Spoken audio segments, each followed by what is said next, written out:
7 months ago, I made this video about how I think YouTube has a pyramid scheme problem. Since then, there have been more than 20 responses, all about the video, the situation, or about me. That's more videos than I've made about me. I thought it'd be funny and interesting and epic to watch all of these videos together and make a tier list. We'll judge them on criteria like, how obvious is it that they didn't watch the pyramid scheme video that they're supposedly responding to? Do they advertise their own mentorship program while pretending it's normal for every advice YouTuber to do that? Do they just pull information out of their butt? These are very important questions we need to address. This video is going to be quite long, but feel free to just listen while working or doing something else. There won't be any art, it'll just be me explaining why all these people are wrong and or stupid. With sources, obviously. I feel like sometimes this is what we need. Okay, enjoy. This was the first video made about me. Young artists, the survival of our art community and careers depends on you hearing this. By Adam Duff, LUCIDPIXUL. I have to show this clip first. The rest of the section will be in order. He says this about halfway through the video. He varies the lead on this a bit. And this is the second video I watched. I don't know if I mentioned it earlier, but this is my 4th time trying to record this video. The first 3 were in response to the first video that Morgan had posted. The last one that got all the attention. And it got my attention too, so good job, Morgan, right? He couldn't make a response to the pyramid scheme video. Why couldn't he respond to that one?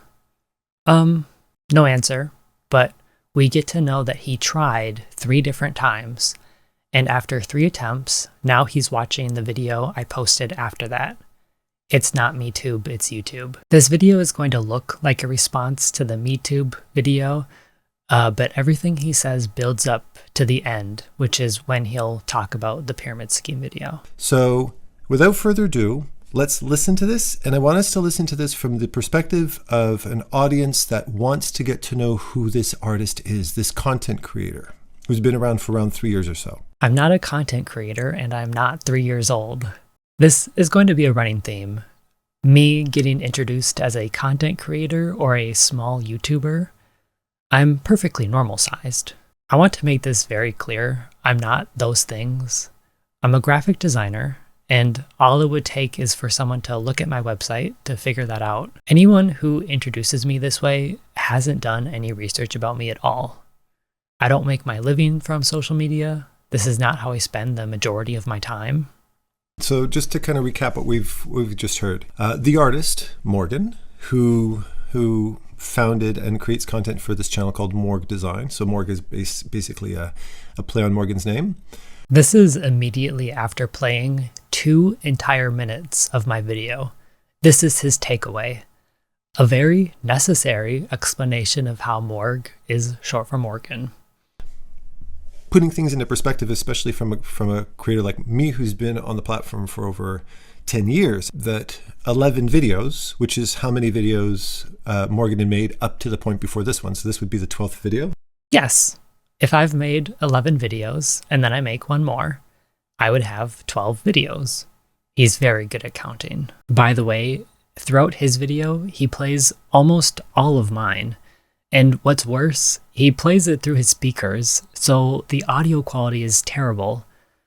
I thought it'd be funny to also play his entire video here, but none of us deserve that. I'll just summarize my parts and then we can listen to what he says. In my video, I do this bit where I acknowledge how terrible my audio was in the pyramid scheme video, and I pretend to read a scripted apology. So this is what he says. And then goes off in the end, just before I hit pause, expresses a bit of a diplomatic sensitivity to having their audio insulted a bit. Basically saying you weren't particularly nice about it. So you can see that Morgan's also reacting to a little bit of backlash, a little bit of trolling, a little bit of insults, some demeaning shit too, which is not cool, right? My audio was not insulted or trolled or demeaned. Most of the comments were nice, and I got some really helpful messages with advice and suggestions. Even the comments that were a bit mean, like this one, it sounds like it's live from your esophagus. How could I be insulted by this? This is hilarious. My apology wasn't diplomatic sensitivity, whatever that means. It was a joke. I did kind of feel bad for people who couldn't deal with the audio, but obviously, a video with some technical issues doesn't warrant a serious apology. I know that I have a very dry and sarcastic sense of humor, and it's not for everyone, but I'm not sure why he's taking it so seriously. It's a joke. In the next part of the video, I'm talking about when and where I started posting my art online, which was on Tumblr in 2016. I talk about how, when I was a teenager, I had a coworker who told me that I seemed like someone who would be on Tumblr. This was meant to be a cute, funny anecdote about my Tumblr heritage. This is already the second time I'm hearing Morgan express the fact that they're still ruminating over being called out or insulted or embarrassed, whether it be about what we just spoke about a second ago, about the audio, or now with this teacher or whoever made this Tumblr comment and stuff like that. In addition to not being able to perceive a joke, I don't think this person has any listening comprehension skills at all, because I said it was my coworker, and I have no idea where he got the teacher thing from. This does not bode well for us. We can see that Morgan is definitely making a point of discussing moments in their life when they felt insulted and embarrassed. So obviously this is a point of sensitivity for them. So this is something to take into account moving forward. I feel like I'm being psychoanalyzed by a college freshman who is 2 weeks into their first psychology class. It's not that serious. They were just supposed to be funny bits for my video, which I wanted to be entertaining to watch. Next, I talk about and reference and summarize the pyramid scheme video. When I made this MeTube video, I made it with the assumption that most of the people watching would be people who watched my last video and came back for another. The language that I use is based off this assumption. I feel like that was a pretty fair assumption to make. With Adam taking my video and showing it to a bunch of people who had not seen the original video, he's removing it from the context of my channel, and he's removing this context quite maliciously. So basically, Morgan is preaching to the converted, and the converted being Morgan's audience. And Morgan's audience being people who saw the last video where Morgan's calling out people for being scam artists, for perpetuating this thing. I never said the phrase scam artists. Nowhere in my entire video do I say the phrase scam artist. I barely even use the word scam. I only say it 3 times in the entire video, twice in the intro and once in the conclusion. Why is he putting these words in my mouth? Why is he watching one video of mine and instead of listening to the words I'm saying, making up a bunch of stuff that he wants me to have said in a completely different video? Next, I talk about how making YouTube videos takes away time that could be spent on art. They're trying to figure out how to juggle this lifestyle as a young professional. As somebody trying to make a name for themselves. Where do I invest my energy? How do I achieve the best growth? Do I draw better and put more time into drawing, or do I sacrifice a little bit of that drawing time so I can do other things that might be more lucrative and get more attention?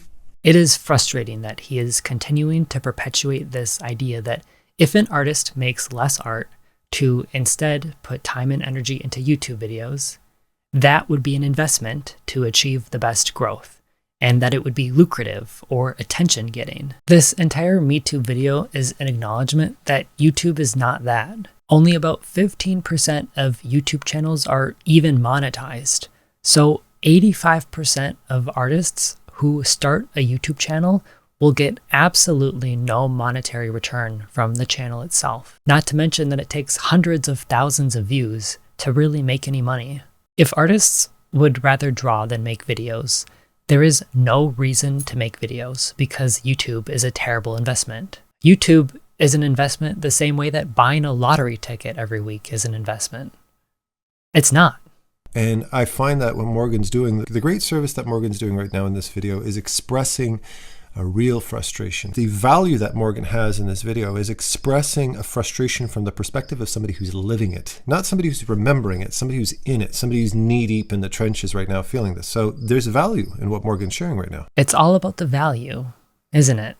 Thank you for deciding that this video wasn't a worthless piece of garbage. I'm so glad you think my perspective is worth hearing. I really care about what this random man thinks.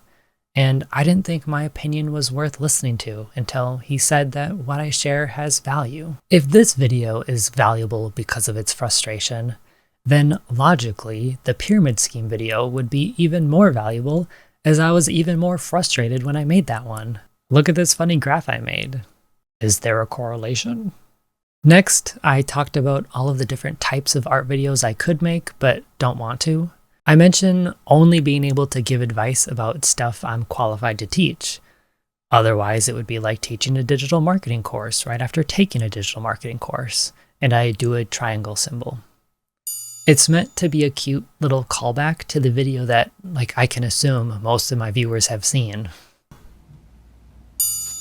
Again, Morgan is using the term we, as in you and I, this team that we are a part of, this team of people who are smarter and more clever and aren't fooled by scam artists online, and then makes the pyramid, quote, Illuminati symbol with their hands, right? To say, I don't have to tell you at this point. You're in on my narrative here, so I don't have to explain it. He has such a huge problem with this joke. The reason it's funny is because when I make a triangle with my hands, the viewer might assume I'm making an Illuminati reference, but instead of playing the X-Files sound, I played the sound of a triangle. The joke is funny because I subverted expectations by playing an unexpected sound effect, the sound effect of an instrument with the name of the shape I was making with my fingers, a triangle. Speaking of triangles, isn't it messed up that this triangle-shaped tool is called a square? That's another joke for you. Let me know if I need to explain it. Morgan is frustrated and saying, kind of speaking generally, I don't think I can make videos. I don't think art videos are the way to go. They haven't even given it a fair shot at this particular point, and they're very early on their career as well. I feel like I've given art videos a fair shot. They don't get very many views, and more importantly, I don't like making them and don't feel motivated to make them. I've put out hundreds or thousands of drawings and paintings and around a couple hundred reels and TikTok videos. If I were going to be able to make art videos, I would have been able to do that by now. What would it look like if I did give it a fair shot, according to his standards? Is it that I continue following all of the art business advice, watching content creator advice videos, and following the program? I'm sure that's what he wants me to do. Shut up, keep watching these videos, and keep letting his friends profit off my time and energy and my delusions about becoming an art YouTuber.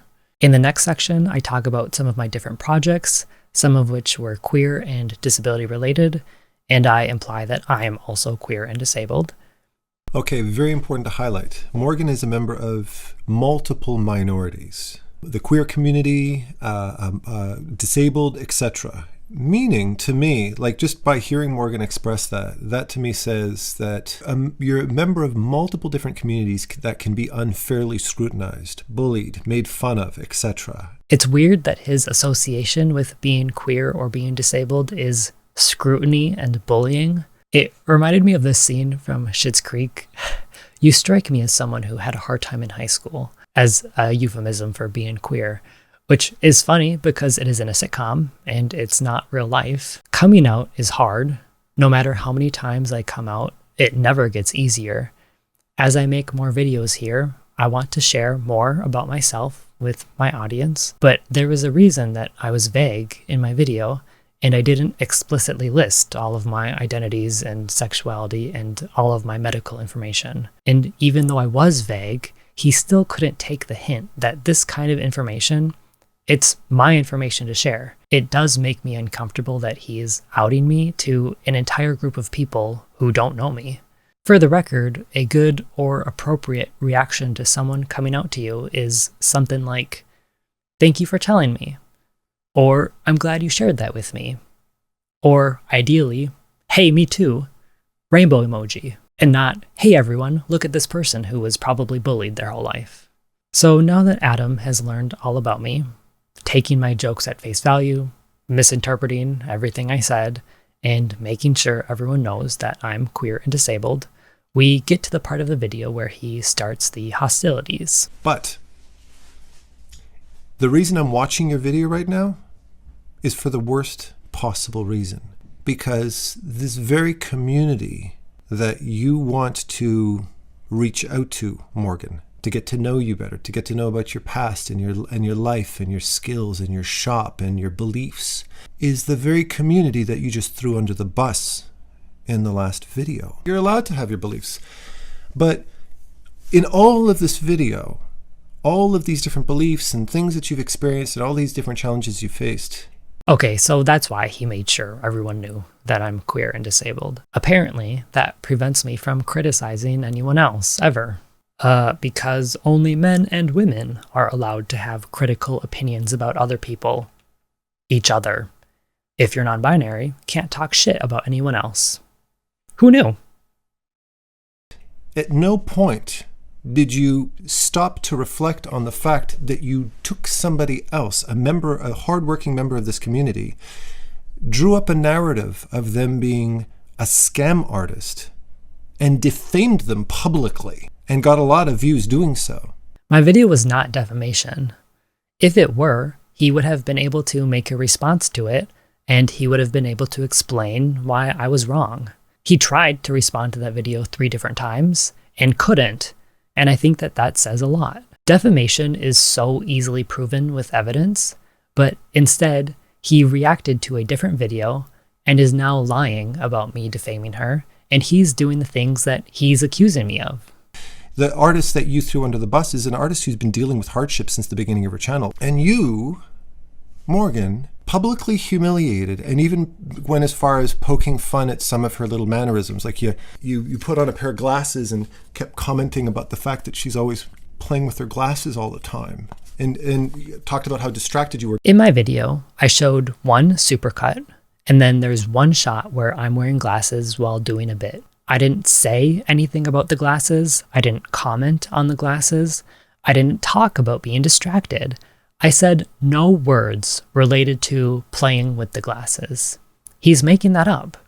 He didn't show a clip of me doing any of those things because I didn't, and the one clip he did show was modified. This wouldn't hold up in court. This wouldn't hold up in court. I also rearranged my entire bedroom to match her background, and I imitated her clothing choices. Does this mean I'm insulting her interior design skills and that I'm saying she's stupid for liking plants and nature?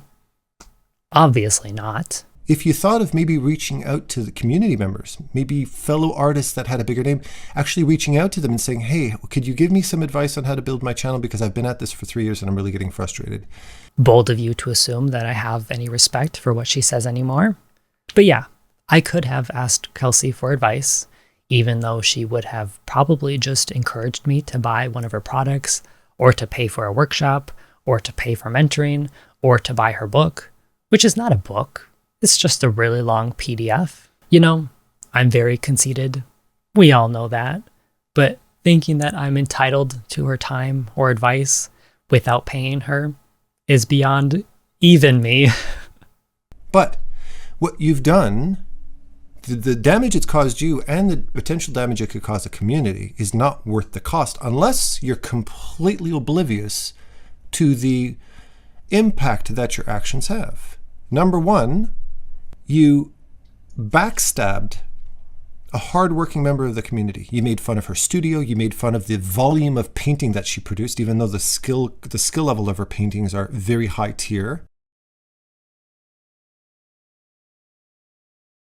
Doubt. You cherry-picked thumbnails and painted her and posted pictures of her and video clips of her next to video clips of, business guys with the red tie, in court type of scam artists. I was making an argument, and I used evidence and sources and clips and thumbnails to support my argument. If he feels like they were cherry-picked, he could have made a video showing that. Also, I don't know what the business guys with red ties scam artists thing is about. Is he talking about Christian Bale from American Psycho?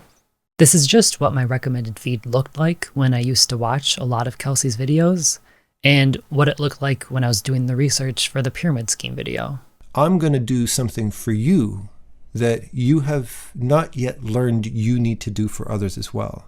You need to assume the best of people and give them the benefit of the doubt. I think this is the only decent point that he makes in this video. It's fair. I did not give Kelsey the benefit of the doubt. I had a thesis I wanted to write about, and I found evidence to support the arguments I wanted to make. To fans of Kelsey, my video could come across as very harsh and unforgiving to someone they would consider a friend and mentor. The best essays and theses usually argue both sides. It didn't seem like I did that, so this is a good critique for me. The most important thing you've done is you've alienated yourself, and you've gone through great lengths to scrutinize and stalk the content of somebody who never threw anybody else under the bus to get to where she is right now. She's always been a very supportive member of the community. Kelsey's business model is most profitable when there are new members of the art community looking to her for advice on becoming a full-time artist. I would argue that she throws young artists under the bus when she profits off them because they don't have the knowledge or experience to know that her advice is not going to work for them. How is she a supportive member of the community when her business model is built around profiting off new members? She's always been there to help everybody else. Sure, when she's making money off them. But you, this small content creator who's produced 11 videos to date, tried to destroy her reputation. So this is the crux of the issue. My opinion doesn't matter because I don't have a lot of subscribers and I've only made 11 videos. My question is this: if Kelsey is as amazing and selfless and hardworking as her audience thinks she is, how was it that her entire reputation could be destroyed by a small content creator who's produced 11 videos to date? So what you did is you took her, you threw her on the ground and stepped on top of her back and tried to use her reputation to build up your channel. Is that the kind of future you want? I wouldn't produce a video and spend months and months researching her just so I could tear her to shit and her livelihood to shit. It didn't take me months and months of research, and I'm not sure why he thinks it did. That video was done in about a month, and most of that was editing. I was a subscriber and regular viewer for a few months, I think, but I wouldn't consider that to be months and months of research. He just keeps making stuff up. I would reach out to her personally and I'd say, you know what, I can see you work really, really hard on your content, but those financial videos really feel scammy to me. He's a hypocrite.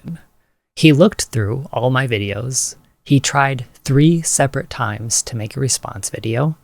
When he couldn't do that, he reacted to a more personal video of mine. He did all this without reaching out to me personally. He didn't say, hey, I see that you made some really, really good points in your video, but it felt a bit off to me, and it's not a good look for you. And he didn't do any of that in private. Hypocrite. Suppose my pyramid scheme video was truly so wrong and terrible and toxic and backstabbing and reputation ruining for a hardworking young businesswoman. In that case, he should have been able to prove that by looking at what I said, but he couldn't. That's pathetic. I think making a response to a video that has 13,000 views on a channel with 4,000 subscribers is really funny. Who cares? I also appreciate that he knows how nicknames work and that he can count to 12. But what I didn't like about this video was how he made me rewatch my entire video with worse audio, outing me, lying about me, and the making up stuff I didn't say was also pretty frustrating. He's a hypocrite who should have explained why my argument was wrong instead of accusing me of all the things he ended up doing. Let's put this one in C. This is a good average baseline. The next video that was made about me was Day 19. Is there anyone who is not selling on YouTube? Live from the workshop by Joy Harvey, the Art Break Club. This video was a live stream, so it's more of a stream of consciousness type video than a scripted response, but there are a few specific sections I want to share and talk about. But I've been analyzing, let's say, what I watch on YouTube and how YouTube has changed over the years, especially since it has become such a profitable place to be. And I do feel like everybody's trying to sell me stuff. To me personally, as a consumer, it has become quite overwhelming. And also I don't trust any of these people anymore because I know they're getting paid to tell me stuff, and so I don't trust them. I'm old enough to remember a time on the internet when YouTubers weren't selling anything. They had AdSense and they had merch, and that was all they got. Well, sometimes they also published a book, but they weren't ever being paid to say anything. Now, the landscape of social media is that YouTubers have so many ways to make money off their viewers. When you watch a video talking about these potential revenue streams, it's presented as having the flexibility of a lot of different and exciting opportunities to make money. But when you're a consumer, it's overwhelming and it can break down the trust between the YouTuber and their audience. I think people my age or older are more distrustful, but the younger people who are only experiencing YouTube in the state that it's in now don't know that this isn't normal.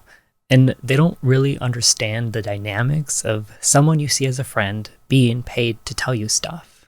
All of this was started because a video popped up on my YouTube page, and it was about YouTube being a pyramid scheme, and it was very well structured and it was very good thesis, and I agreed with 90% of what was said in the video. So thank you. I'm not the only one who has this problem, because people who want to share their art and hope that other people will be interested purely in their art don't perform that well on YouTube. And so they have to find other ways of performing. And that then starts a chain of not doing things because it's your art, but doing things because the public wants it. And then you get to a point when you're not doing your art. I think this is a great point, and a big reason why I talked about how Kelsey has an advice business and why her advice isn't relevant for people trying to start their art businesses. Any artist who starts posting on social media will figure this out, that social media is a game, and posting your art is not a very effective way to play or to win. I think I've been very fortunate that I've been able to post on Instagram and have my art be seen, but I'm very much the exception. Most artists have to post relatable content, tutorials, or business advice, and basically make content for other artists to get anywhere. Speaking of which, Joy starts talking about how when she started posting on TikTok, she realized that what her audience wanted from her was tutorial videos. After a while, I realized that I was spending so much time doing those videos about things that I didn't care about, because also I wasn't really teaching anyone, because it wasn't, I mean, if you teach like an in-person class, you can teach people and that can have huge benefits for those people. But if you're just doing a 2-minute, 1-minute snippet on social media, I mean, like tips and tricks, those are fine. I get them from other people. I really like them. But you're not going to teach somebody how to become a goldsmith with a 1 or 2 minute video. I tried making tutorials as well. I made reels where I added text about the process, or I talked about the process, or I talked about myself. No one talks about how unfulfilling these types of videos are to make because viewers like them. And for a lot of content creators, the numbers fill that void. I can't generalize and say no one has ever learned anything from a TikTok, because that's not true. Sometimes I get questions on these videos and it's like, how do you expect me to explain color theory in an Instagram comment? There's not much that can be truly taught in this format.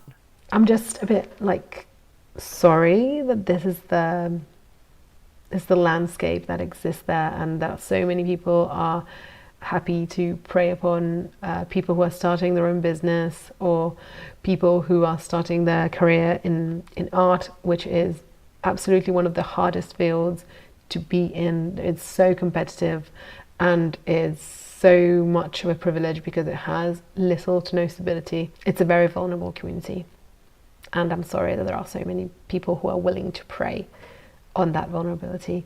This is a really big reason why I made my pyramid scheme video. I'm also very sorry that social media is the way that it is. I genuinely feel like marketing YouTubers and people who make content creator advice videos are preying upon young artists and aspiring business owners. And yes, this is a vulnerable community, and I think it's harmful that these YouTubers have intentionally designed and pruned their business models to profit off them. I'm really glad this person could see where I was coming from and empathize with my frustration about everyone on YouTube constantly selling things. I also appreciated the honesty about how it sucks to make short-form tutorials. I don't think I've heard anyone else talk about that yet. I loved the stream of consciousness conversation while working on art in the studio. It's not necessarily the most aesthetically pleasing studio, but I just know this is a space where art happens, and her jewelry is gorgeous. S-tier response. I really appreciated this one. I'd recommend checking it out. All of the videos I talk about will be linked in the description, but don't go to any of the other ones, just click the link for this one. Okay, next video. This one is called To Kelsey Rodriguez, and it's on a channel called Flower of the Sun. A day ago, I watched a video from the YouTuber Duff. He talked about a fairly recent video from another YouTuber named Mark Design, or his name is Morgan, accusing Kelsey Rodriguez being a scam artist. Kelsey Rodriguez is another artist YouTuber that I follow for a while now, and because of this, it really caused me to want to speak something about the whole matter. This video is a response to the video from the YouTuber Duff, and it's been entirely inaccurate so far.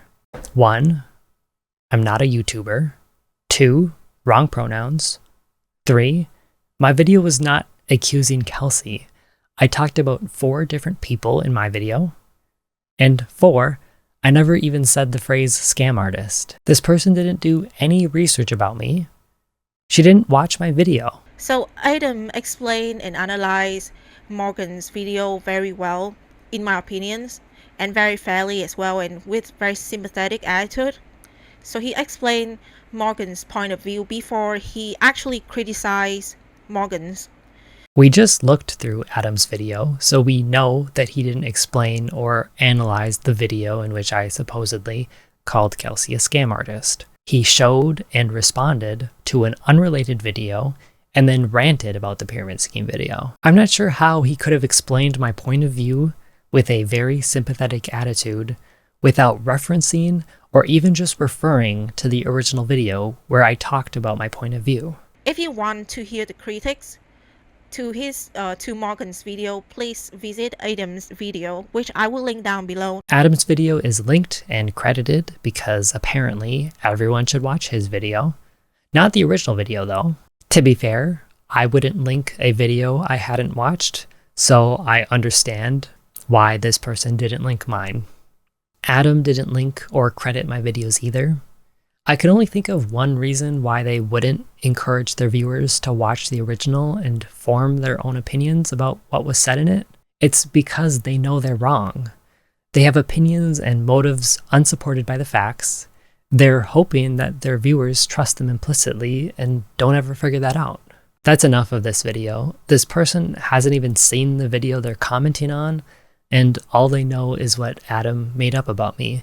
And that's all they want their viewers to know. This would be like me saying, I was thinking about watching The Walking Dead, so a day ago I watched this review about how it sucks and it's the worst show ever.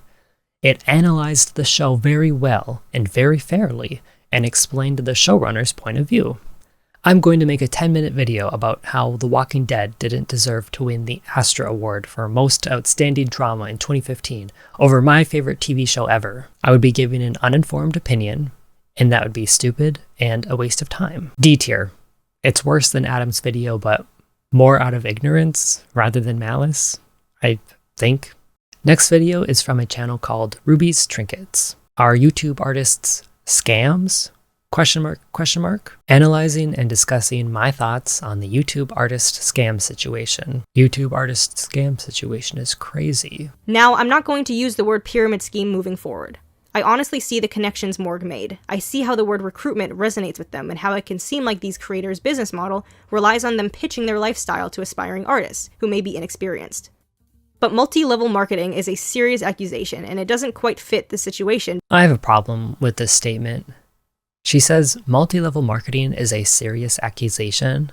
Multi-level marketing is a legal and valid business strategy, which I explained at the beginning of my video when I cited this article made specifically to help people differentiate a legitimate MLM business from a pyramid scheme. So multi-level marketing is not a serious accusation because there's nothing wrong with it, but also because my video was about pyramid schemes. If she's using these terms interchangeably, it means she doesn't know the difference. Did she watch the video? Although there are several people depicted in Morg's thumbnail, the video focuses heavily on one person, Kelsey Rodriguez. The thumbnail had 4 people because the video was about all of those people. 4 people, 1 for each of the 4 warning signs. My video was 38 minutes long. The first time I mentioned Kelsey is at 2:46, and her section ends at 14:30. I talk about her for just under 12 minutes, which is about 30% of the video. I wouldn't consider 30% of anything to be a focusing majority. Focusing on Kelsey was the choice of her video, not mine, because this video is less about thoughts on the YouTube artist scam situation and more of a defense for Kelsey. But here is the unspoken truth. The only reason that shop you're watching in that video is successful is because of that YouTube video you're watching. You can't just post a product on a website nobody knows exists and expect to have customers. This is not the truth. You can just post a product on a website and have customers.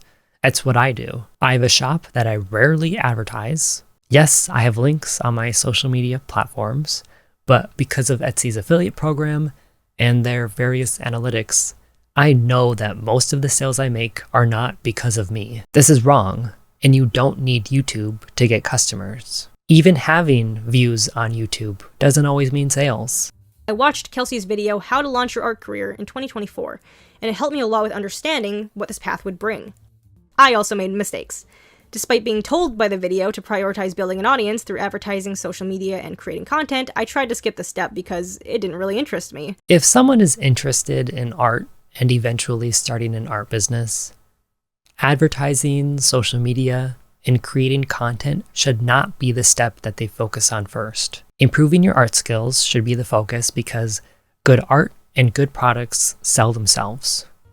This is when I rewatched some of Kelsey's videos and actually decided to do it right this time. I needed to focus on finding my audience, my community, before I could even think of opening a shop. So I shifted my time and focus from art to content creation. This is exactly what I think is the problem with Kelsey's advice. Shifting time and attention away from your art to focus on content creation is not the right way to do it. And it's a bummer that this was the takeaway. Beginner artists are thinking about their art as a business before they've even developed their art skills. Sometimes when you post your products on a website and don't get the customers you expect, it's not necessarily for lack of marketing. There are a lot of possible explanations. It might be that you're not standing out in an oversaturated market, or because of a lack of credibility if you don't have customer reviews yet, or the quality of the product. Focusing on content creation doesn't solve any of these issues. Etsy used to be a more viable option with its built-in search engine, but these days real artists are being drowned out by dropshippers, which is why many artists are opting for Shopify or Squarespace. I've had no issues with Etsy, and it is still a perfectly viable option. The reason that YouTube artists use Shopify or Squarespace is mostly because that's their sponsor. For example, Chloe Rose Art recently made a video about the downfall of Etsy. ... I'm disgusted. Based on the description, this video is about how Etsy is filled with stuff that's not handmade, and there are no consequences for AI art. These are valid critiques, but I question the motives behind why she's making this video. Chloe Rose profits off her viewers deciding not to use Etsy. She wants them to also be disgusted, remember how she recommended Squarespace in a recent video that was sponsored by them, and use her code to set up their store. Apparently, Etsy is disgusting for allowing AI-generated content, but don't you dare do any research about whether Squarespace uses AI. It might have partnered with OpenAI and Anthropic, and it can generate text, images, and patterns, but you should still use Squarespace because they're paying me a bunch of money to tell you that. Because the content is created by a machine, it may not always be accurate, appropriate, or right for your needs. Okay, again, Etsy has its issues, but this is why you can't let YouTubers sell you things or make business decisions based on what they say. YouTubers sponsored by Squarespace do not reflect the viability of Etsy as a platform. Okay, the next part of the video is her explanation of 3 reasons artists have turned to content creation, starting with generating an audience. I don't like this phrase, generating an audience. I post my art online to have it in one place and to share it with people who might comment funny things, like, I'm gonna eat your art, crunch crunch. Generating an audience just feels so art business pilled and profit maxed. It's just sharing your art with human people. It offers value in that people like to watch it, and it's basically advertising and marketing yourself. The goal is to use it to funnel people from within your niche to you.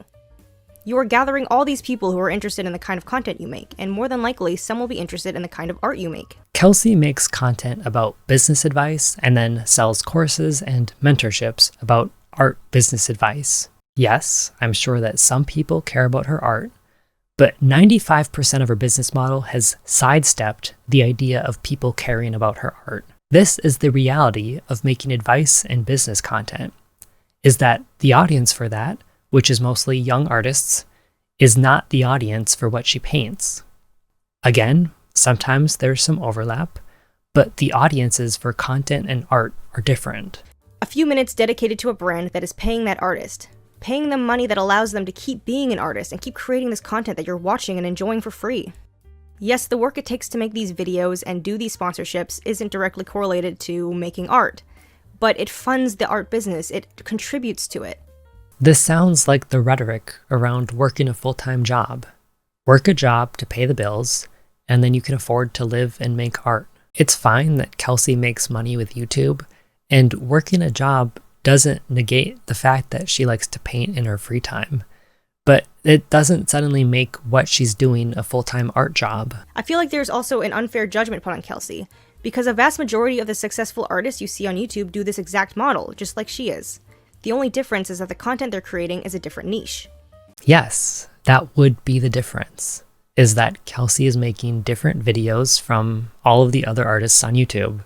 The judgment isn't unfair because I was criticizing her business model, which is entirely different from full-time artists. Here's what the difference is.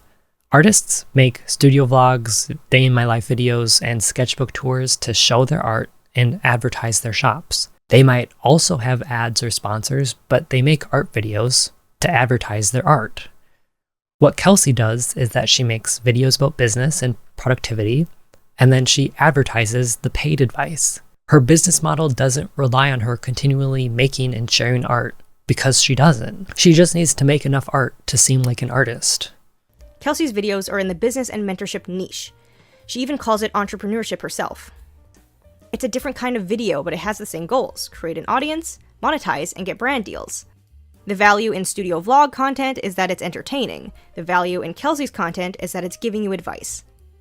Yes, she directs her audience to her coaching services, but the aesthetic artists direct you to their Patreon, their sticker shop, or even their merch. She just explained what the difference is. The other artists direct their audiences to places where you can buy their art.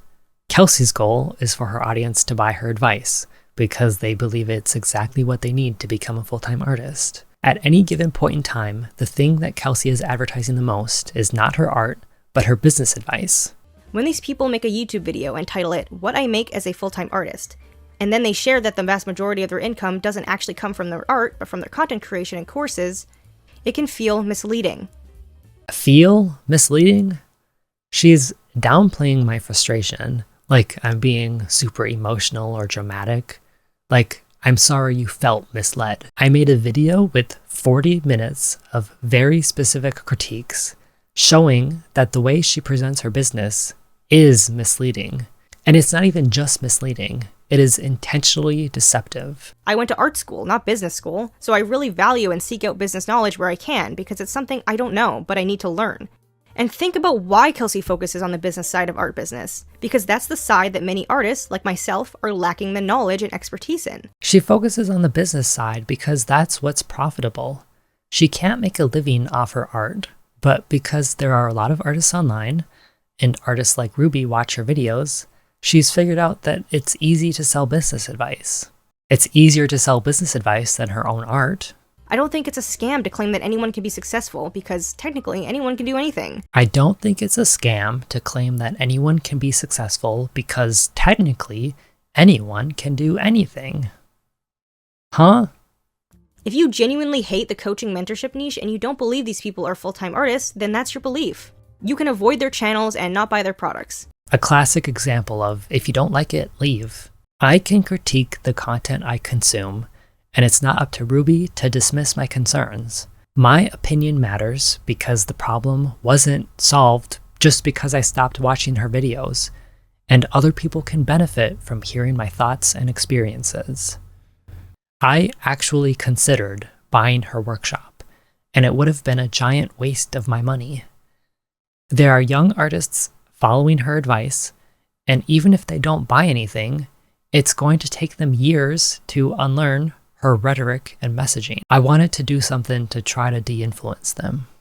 I saw someone say they prefer studio vlogs and day-in-the-life videos because it's not putting someone on a pedestal based on their income. But does this mean I should never discuss numbers or business strategies with my audience? Should I never discuss numbers or business strategies with my audience?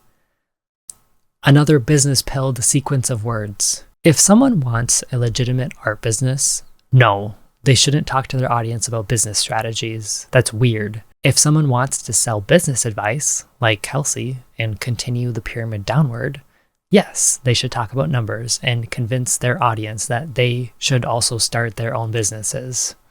This is exactly the kind of mindset that happens after watching the business and advice niche on YouTube. It takes a lot of work to grow an art business. Watching and making YouTube videos is typically a distraction from that. I hope this person can outgrow this mindset and invest the time and effort that her art needs from her. Please don't focus on content creation instead of art. I should have anticipated this, but people don't like feeling like they've just been scammed.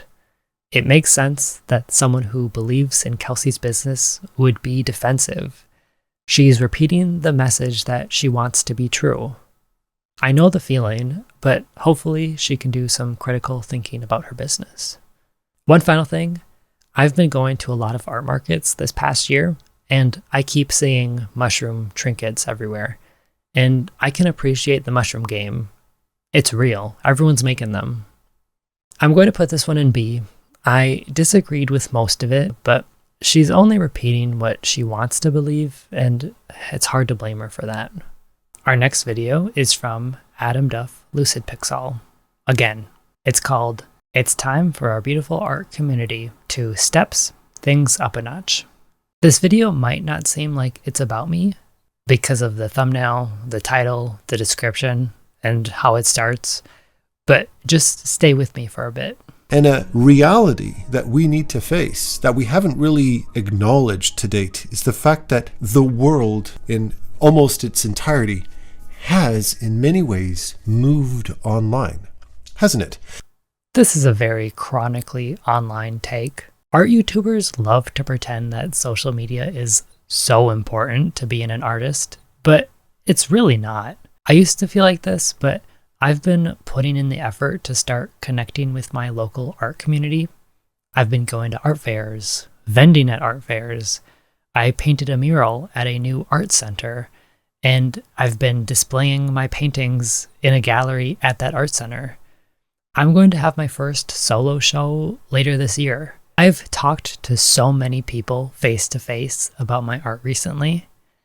I appreciate the friends I've made online, but when it comes to the number of views or likes or whatever, this has put into perspective just how insignificant social media is in the grand scheme of things. But since that community moved online, since that world moved online, we replaced our meeting up with other people with meeting people online, to having these, as they say, parasocial relationships with representatives of the community, like myself. Again, there are still plenty of real-world opportunities and gatherings. There are new communities online, but they haven't replaced anything. I'll also say this. I don't think proper communities have parasocial relationships. The way that he has appointed himself as a representative of this online community, a representative that has parasocial relationships with the rest of its members, is weird. It's a red flag. So, of course, one individual, me, depending on the popularity of a certain topic that I'm sharing with you, depending on how emotionally invested you are in that topic, are more or less likely to be heard by the person who shared that initial thought and feeling. Because my voice is the only one who's being heard out loud. And that is not conducive to growth. So it seems like when he made that video about the pyramid scheme topic, his viewers were more likely to hear his thoughts, and he knew that because the comments echoed what he said. And all of a sudden, this was not conducive to growth. But it was because of a series of very deliberate actions that his voice was the only one heard. He was very intentional about preventing the viewers of that video from hearing my perspective. He only showed that other unrelated video. He didn't link or explicitly credit either that video or the pyramid scheme video. He didn't encourage his viewers to watch them for themselves. He's describing the situation as if it were an unfortunate circumstance and not a very predictable consequence of his actions and choices. A couple of weeks ago, I made a video where we watched an entire video by the artist Morgue Design. This one was a little bit more clickbaity. It was a little bit more of a hot button topic. And everybody jumped on top of that one due to the controversial nature of that video. And all of that, I wholeheartedly agreed with. As we listened to everything that Morgan said and took it line by line and analyzed every single thought and feeling on its individual basis, rather than just looking at the whole big package and saying it's good or bad and giving it the thumbs up or thumbs down, we took the time to listen carefully and pay attention to the value and the quality of every thought expressed. And there were a lot of them. And at the end of the video, I expressed that I agreed with 99% of what Morgan said. All of that I agreed with. The only thing that I felt was very unfortunate about that is that they had achieved that high traffic on that former video by defaming a fellow artist, in my opinion, very unfairly. It's not defamation if what I said was true. If only there were a way to go through that entire video and show the evidence that proves it was defamation. He could have listened to everything that I said, took it line by line, and analyzed every single thought and feeling on its individual basis rather than looking at the whole big pyramid scheme package and saying it was toxic and harmful. If only he had taken the time to listen carefully to that video and pay attention to the quality of all of the thoughts expressed. Well, he tried 3 separate times, and instead of taking a second to think that he might be wrong because he couldn't actually formulate a response, he is committed to this path. I didn't want that video to be interpreted as me calling out and trying to ruin the future of a young artist. Because Morgan's, well, definitely younger than me. Why the f*** am I calling out a 20-something-year-old? Think about the ridiculous dynamic going on here. I think his fixation on my age is weird, but I'm 25 and a half, if anyone's wondering.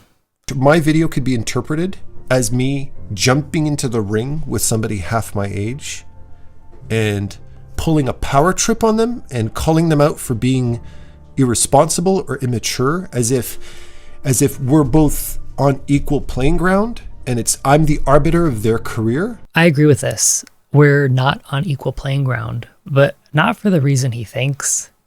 He has no impact on my career, and I have no idea why he jumped in and involved himself with these videos. I don't know this man. Sorry to this man. Like, the problem isn't an unequal playing ground between an old man calling out a kid for being immature. The problem is that in this situation, the kid is an adult, a working professional with the credibility, personal experience, and research to craft a well-written video essay about a problem they saw and cared about. My video wasn't perfect, but nothing about me is irresponsible or immature, and continuing to portray me as a kid who doesn't know anything is infantilizing and disrespectful. Does it mean that I don't value and don't respect and can't learn from Morgan? No, I learned from my daughter. I learned from artists of every age. I learned from 11-year-olds. I learned from 6-year-olds. Of course I value and respect Morgan. I value 11-year-olds. I even value 6-year-olds. Comparing me to children is not a good look. We have a community online, and it's the Wild West. That Morgan, somebody in their 20s, can call out a complete stranger artist online and call her a fraud and call her a scam artist who's been working professionally for many years to to establish a name for herself in a very ethical way. And then a 48-year-old, 49-year-old comes out and calls out the 20-something-year-old for toxic behavior. This isn't a fair situation. Okay. 1, again, focusing on my age is weird. 2, Kelsey and I are the same age. If Kelsey has been a working professional for many, many years, then I have the same amount of experience. 3, he says calling me out isn't a fair situation because of the age difference. It's not unfair because of the age difference. It's unfair because he's automatically dismissed me because of my age and assumptions about my life experience. Also, it's weird because he's a random person I don't know or care about and irrelevant.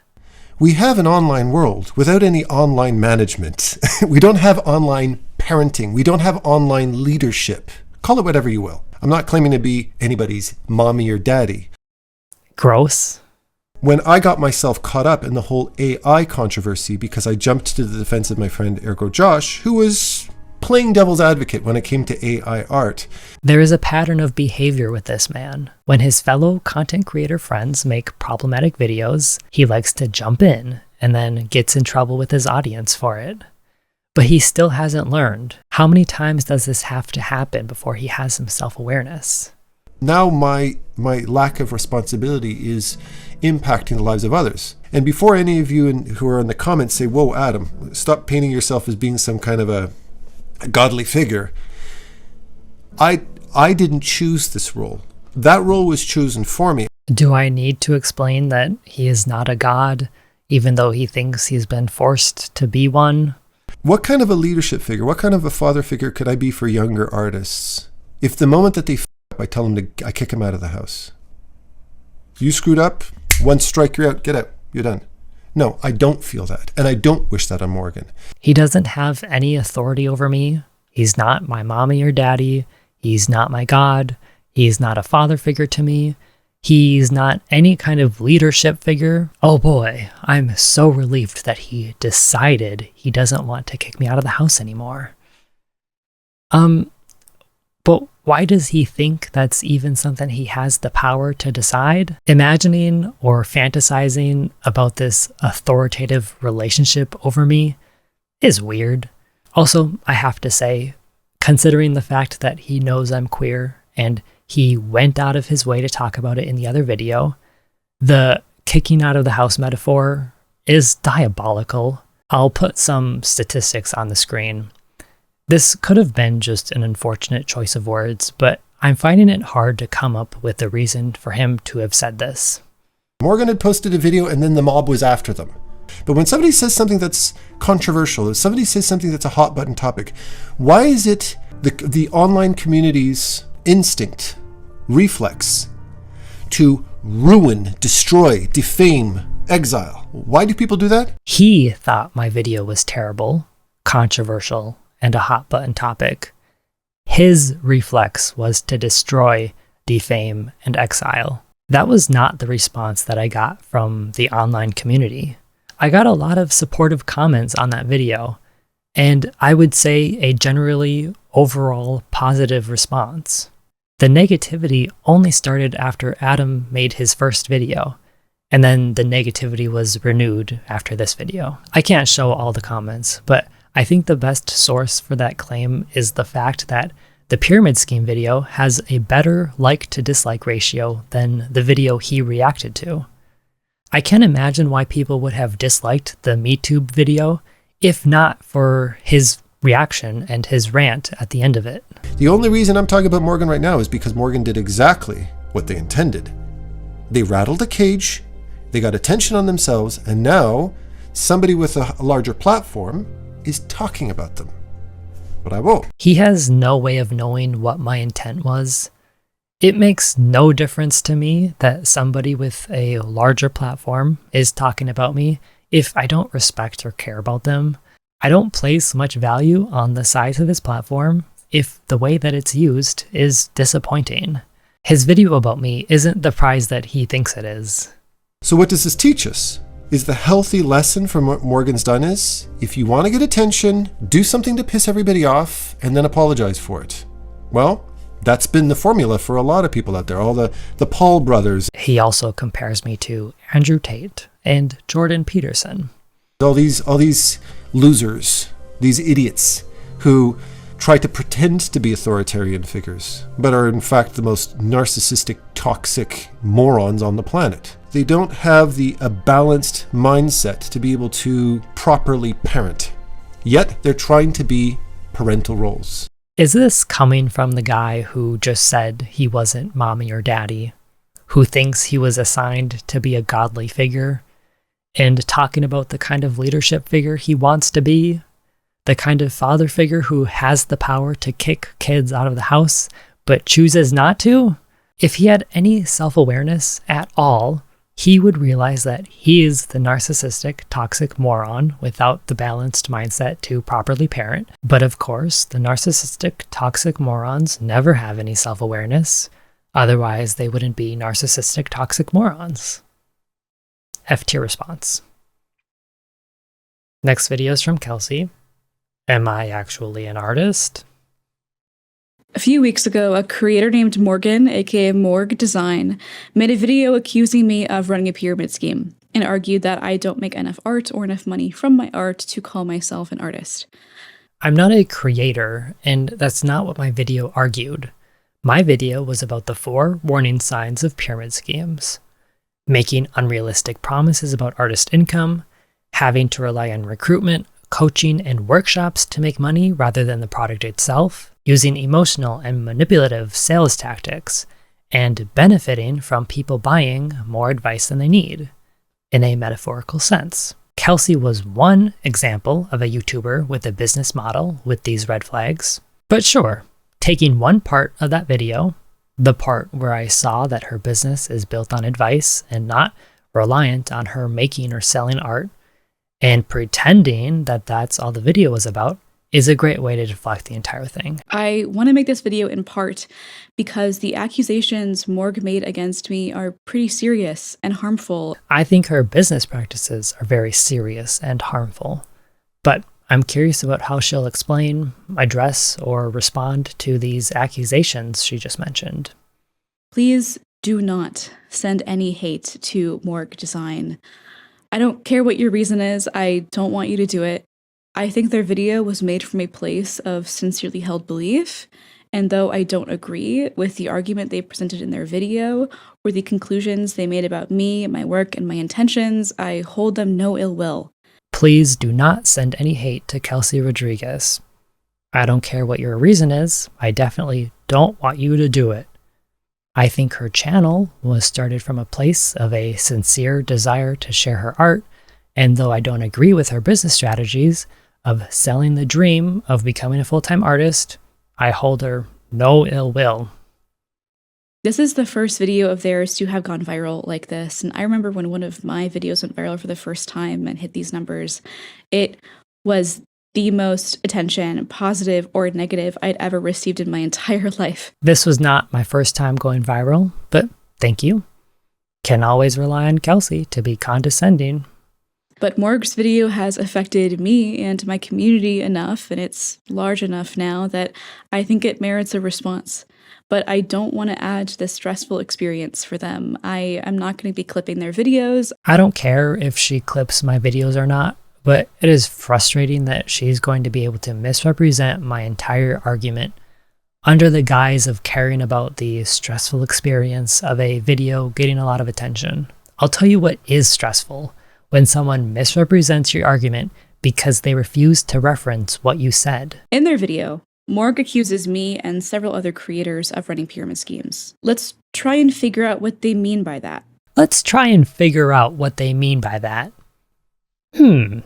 If only there was a video where Morgan explained their point of view with words and videos and communicated somehow a message that conveyed exactly what they meant. So what I think they're actually pointing at is more of a vibesy kind of thing. No, my point was not about vibes. I didn't just say, this kind of has a pyramid scheme vibe.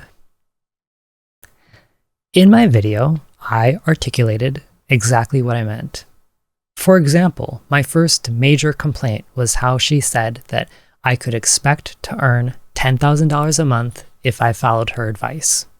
That is very explicitly an extravagant promise about earning potential, the first warning sign from the FTC. This is one of the accusations she could have responded to or addressed.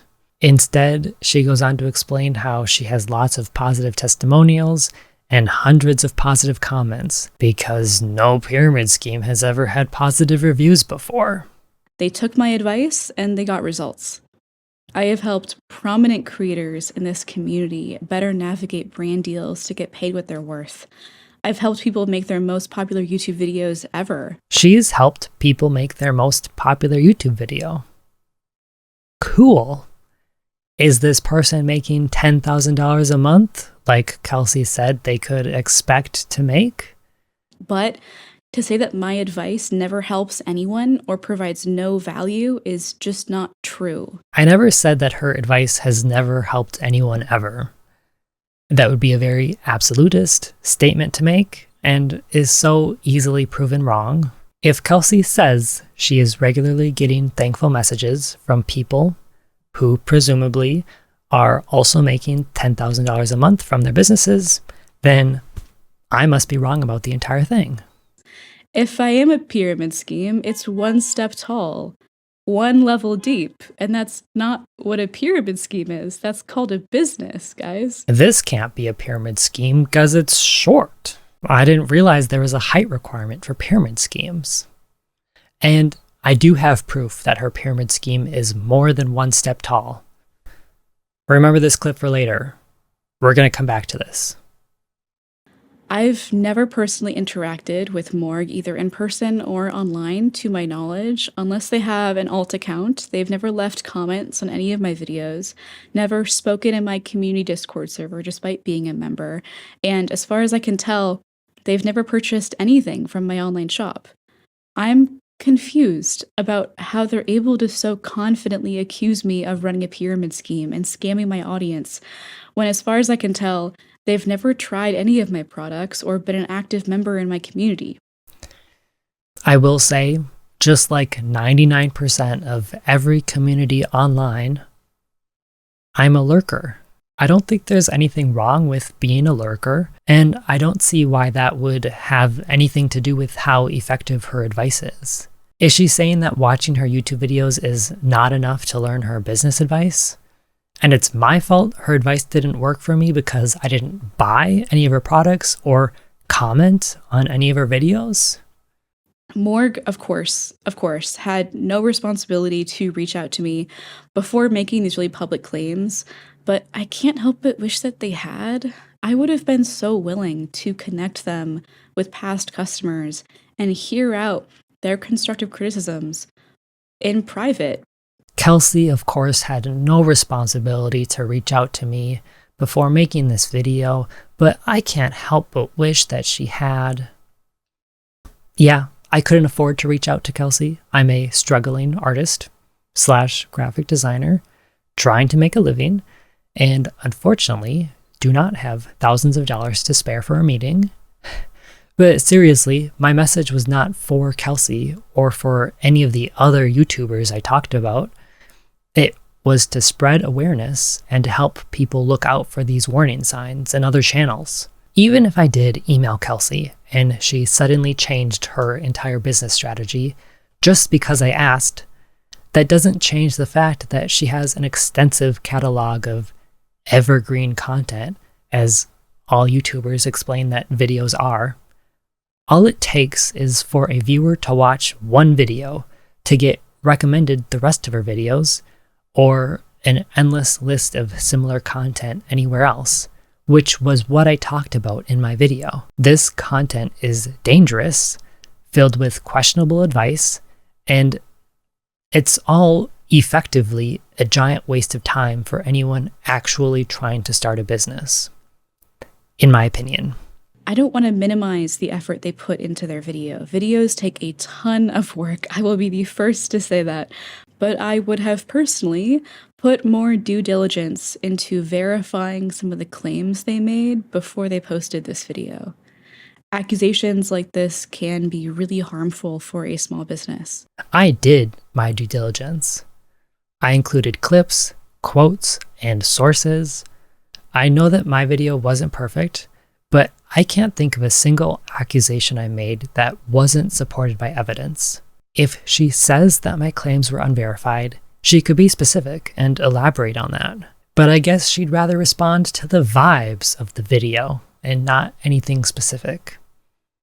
I don't want Morgue to be driven off this platform. I don't want them to be canceled. I don't want them to feel like the door is closed for them. I'm not sure why I would be canceled. Who would be driving me off this platform? I didn't do anything wrong, and no one has any authority over me. If Kelsey did want me to be canceled, does she think she has the power to do that? Because I like Morgue. I like their art. Based on their Instagram, we have a lot in common. We're both from Minnesota. We watch a lot of the same YouTubers and both love Pedro Pascal, and I like their work. In another life, maybe even this one, I could see us being friends.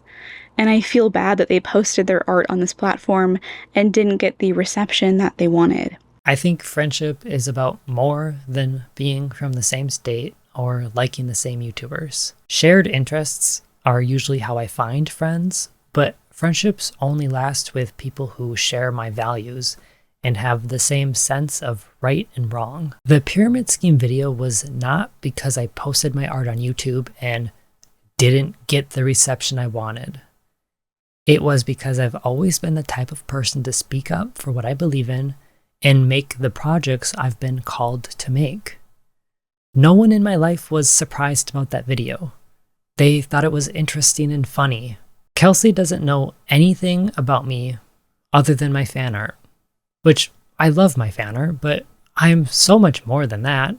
I know they didn't ask for my advice and they probably don't want it, but I would gently suggest that maybe 12 videos over the course of a few years isn't really enough to find their footing. Kelsey's right. I don't want her advice because she's wrong and misinformed as usual. This video proved that it does not take years of consistent uploads. I had a viral YouTube video after only 10 random uploads over 3 years. I'm not an expert, but this is something that 99% of aspiring YouTubers will never achieve. So? A big part of Morgue's argument is that I'm not an artist because I don't make enough art, that I don't post my work on Instagram or update my website frequently enough. And I'll totally admit to those 2 points. I do not post my work on Instagram, and I don't update my website frequently. I'm not active on Instagram. I haven't been in years. Why would I be on a platform that every artist that I know of outspokenly hates, myself included, if I don't have to be? I will admit that this was an oversight in my argument. The information that I saw more recently was that she's against Kara, and Instagram will always be the place to be. But she made a video 3 years ago about quitting Instagram. Even though she still posts there sometimes, I should have done my research to know that she quit. She did update her Instagram bio since my video. I haven't been super active here for years. Okay. So the explanation for why she doesn't share art very frequently is that she shares everything in batches. She runs her business by herself, and everything is so much work, so all she can manage to do is grab screenshots and use those on her website. Here's where I'm stuck. Kelsey posts a YouTube video almost every week, and sometimes twice a week. If she's filming her art, she has the camera and lights set up already. Why not just spend 5 seconds to take a picture? It's like she's trying to convince us all that taking pictures is so hard and task-intensive, but it's nothing compared to making and editing an entire YouTube video. The way that she prioritizes video content is a reflection of her business model. An artist who has an art business or an art job where they make and share their art will prioritize doing that. A YouTuber, a content creator, will prioritize making YouTube videos. I go on hikes to take my own photo reference. I plan out the compositions, and I can spend weeks to months working on a single oil painting. It's interesting that she would say this, because if we look at her imprint, almost a third of the prints that she has for sale are copies of other paintings. If my pyramid scheme video was quote-unquote heavily focused on Kelsey, then Kelsey's art shop is heavily focused on work that isn't from her photo references with planned out compositions. I have this idea in my head of an art video that spans not just the process of a single painting, but an entire collection. This video would be something crazy, like 2 hours long, but it would cover the entire creative process. I know it's probably a stupid idea, but man, I want to try it. I have this idea in my head of a video that shows the entire process of a painting. It's probably a stupid idea, but man, I want to try it. I think we often cling to this idea of what it means to be an artist or a full-time artist that is unrealistic and harmful. Something overly romanticized and fundamentally inaccessible to the vast majority of people. I think this is propaganda, which is what it's called when a British person takes a good look at something. YouTubers want their audiences to believe that being an artist outside of social media isn't possible, and that it's unrealistic and harmful to expect a full-time artist to make money from their art. To say that social media is not overly romanticized would have to be willfully ignorant about the fact that social media influencing is inherently about romanticizing and selling a lifestyle. Yes, anyone can post on social media, but very few people will have any kind of success. So it's not accessible to the vast majority of people. Unless you are wealthy in both capital and connections, it is exceptionally difficult to spend the majority of your working hours as an artist actually making art. But this seems to be the expectation people have, that they'll be able to wake up every morning and just make art, and the pieces will sell themselves somehow, like magic. Yes, art pieces won't sell themselves somehow like magic. But I would love for Kelsey to explain, how does making a video about productivity and then selling a $100 PDF about business advice, how does that sell her art? It doesn't. Her advice business has nothing to do with selling her art. And I, of course, don't make as much art as I would like. I would love to live in a world where I could retreat into a little cabin in the woods and not have any responsibilities other than making the work that I'm most interested in. Who among us? Among us? I do think, though, that we need to have a broader conversation in the art community about what the term full-time artist really means, who can use this term and who can't, and how we define compensation from your art in a world where fans of your work can financially support you without ever directly giving you money or collecting a piece. The people who are financially supporting Kelsey without ever directly giving her money are, for the majority, people who want the financial success that she brags about. They aren't fans of her work. They would be watching the business and marketing and advice videos regardless of her artwork. I don't think it's crazy to say that that would not fit the definition of compensation from her art. It's delusional to think that people watching Kelsey's videos are there to support her paintings. I said this in the beginning, but I do not want anyone to send hate Morg's way. We are all adults. We're all capable of being civil and respectful. I think it's better for constructive critique to stand on its own based on the merit of the argument and not to stoop to gross high school level bullying. She doesn't explain, but if she's talking about the glasses bit that other people have brought up, I'll say this. I know Kelsey had a good time in high school if she thinks an impersonation is bullying.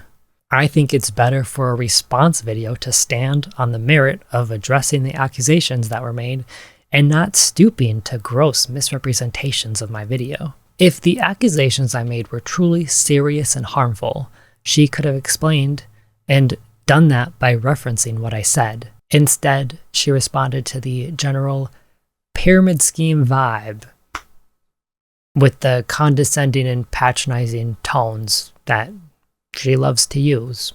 Acting as if reaching out to her would have solved my problems was quite ignorant of the bigger argument I was making.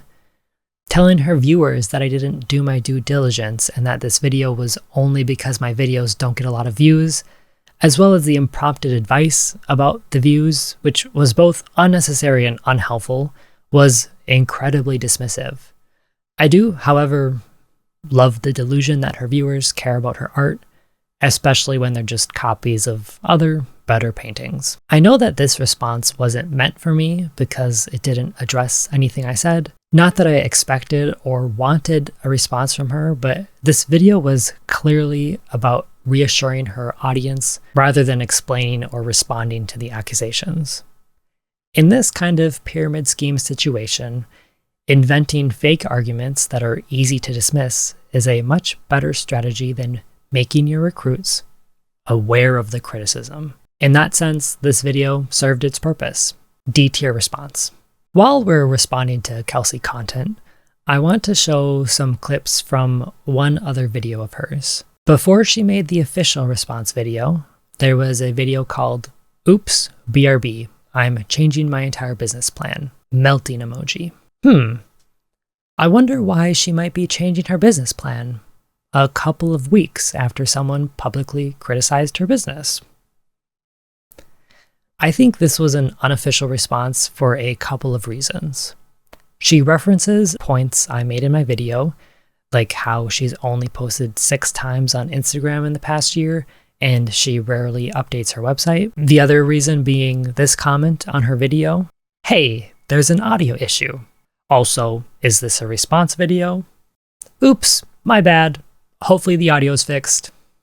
Also, I got a comment on my video that summarized how this video matched my critiques. That being said, I think there are a few clips we should look at. But before we get into the changes that I'm going to make in my business, I want to give you some context, some important insights, I guess, about me. I don't discuss my personal life much on this channel, and there's a myriad of very good reasons why I try to keep things mostly private.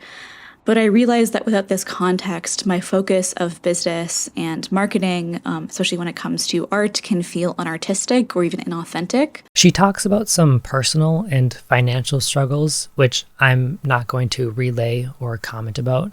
But if you want to know more, you can watch her video. It's linked in the description. She uses these struggles to explain why her focus has always been money. And this is the reason her business sometimes feels inartistic or inauthentic. It is refreshing to hear that business and marketing are her focus. This context feels so much more transparent than when she talks about being a full-time artist. Sketches of Shay is a great example of someone that bought one of my digital products and watched my videos and then was able to go full-time in a year. And I realized for myself there was truly no more experience more fulfilling in my life than helping someone double the revenue of their business or go full-time with their passion or make their top performing video ever. When I listen to this part of the video, this is what I hear. Sketches of Shay, whose videos you also probably watch, was just like you. An aspiring artist who was able to go full-time in only 1 year. Don't you want to be a full-time artist? I'm not taking credit for her success, but she bought one of my digital products, and now she's successful. I love helping people double their revenue and make their top-performing videos. It's my passion, and I do it all the time for lots of people. You could be one of those people. Don't you want that? I started out wanting to share my journey to try and go full-time as an artist here on YouTube, and now I am full-time. I get to spend hours every week making art, both in terms of my oil paintings and these videos that I share with you. Being able to spend hours every week making art is a selling point for her lifestyle, until you mention that she doesn't make a lot of art. And then the conversation becomes, well, being a full-time artist isn't about making art. And, well, actually, videos are art. As great as 100K in annual revenue is, it actually looks a lot more like 70K after taxes, and then a 40K salary for myself in terms of like eventual profit. And this is what she says in the description of the video. I pay myself a salary, which involves paying yet even more taxes every month at payroll. It's only corporations that are taxed twice. I don't know why her business is a corporation, but that seems silly to me because most art businesses are LLCs or sole proprietorships. I'm not an accountant though, so what do I know? What I do know is that $10,000 a month is clickbait. It's the extravagant promise she's using to sell her audience on her business advice. But when she's being criticized, that number becomes $3,000 a month, based on that 40K salary number. She can't have it both ways. The rest of this video is about how she wants to shift and grow her business so she can spend more time on the things that matter and less on admin. One of these things is art licensing, like she wants to put her artwork on wine bottles. It will take me years to build the really solid portfolio and the knowledge and connections that I need to turn this into a profitable part of my business. Every time you see me work on a painting, I'm getting better and I am building a new piece in my portfolio that I could eventually license to a company to put on perfume bottles, candles, whatever. But art licensing seems, from my research so far, as a very scalable option for me. And for a lot of artists, actually. You can have this body of work that you're building over time, which is what you would be doing anyway, and then you can retain the legal copyright of your work and the ability to sell prints of your work and talk about it, post about it, etc., and you get periodic royalty checks or a big lump sum whenever you negotiate these contracts. Again, she copies paintings. Why would anyone license a copied painting when the original is in the public domain and is better? She talks about art licensing as if anyone can just make the art you're going to make anyway, and then magically get royalty checks if it's commercialized. I'm sure that art can be licensed, but this sounds like a passive income scam, promising easy money with minimal effort. Kelsey recently made a video called "Stop Chasing Passive Income. Try this instead." Does she follow her own advice? I actually helped a 1-week intensive mentorship client make her most successful YouTube video ever. And she launched this cool like art style mentorship program for her audience on Instagram. This is the part of the video where she admits that her mentorship clients are also selling mentorship programs to people who could also be selling mentorship programs. How is this not a pyramid scheme? We know for a fact that Kelsey's pyramid scheme includes her at the top, people like her mentorship clients beneath her, and their clients beneath them. So yes, Kelsey's pyramid is at least 3 layers tall. This might be shorter than traditional pyramid schemes, but I think that makes sense. Being successful with social media requires tens or hundreds of thousands of followers, and so this pyramid requires a certain width of recruitment. This pyramid is wider than it is tall, which makes it even more unsustainable than the typical pyramid scheme structure. And the big weakness here is the student implementation side of it. I can show up and I can teach people all day long. I can, put thousands of hours of effort into a product or a curriculum, but if they're not putting things into practice and taking action, I feel like I might as well not be there. So Kelsey makes $10,000 a month as a full-time artist, and with her advice, you can expect to earn the same amount. Her advice is perfect, impeccable, guaranteed to make you as successful with your art as she is with her business. When you fail, it's your fault because you didn't do any of the work. I don't agree with that. My big goal for this is I would love for someone to take all 4 of these events, put them into practice, and then go full-time by the end of the year. That would be incredible. If you pay to take all 4 of my workshops this year, there's a chance that you could go full-time by the end of the year. Don't you want that? So basically, for all of 2023, I felt pretty unsatisfied with the direction of my channel. Art-focused videos were consistently getting fewer views than business-focused videos. I was getting loads of sponsorship offers and brand deal offers, but they all preferred to sponsor business videos, and so the monetary incentive was really difficult for me to ignore, right? In part because, like I said, financial stability is really new for me, but it left me feeling very creatively unfulfilled. Business videos get views. Business videos get sponsors. Business videos get brand deals. Business videos left her feeling creatively unfulfilled. Put that together. This video was a roller coaster, the kind that goes up and down a lot, specifically. I do think it was interesting to hear about her struggles and how that's influenced the priorities of her business. That kind of context was surprisingly honest. But in a video about shifting her business practices, she's still trying to sell this dream of becoming a full-time artist by sharing success stories.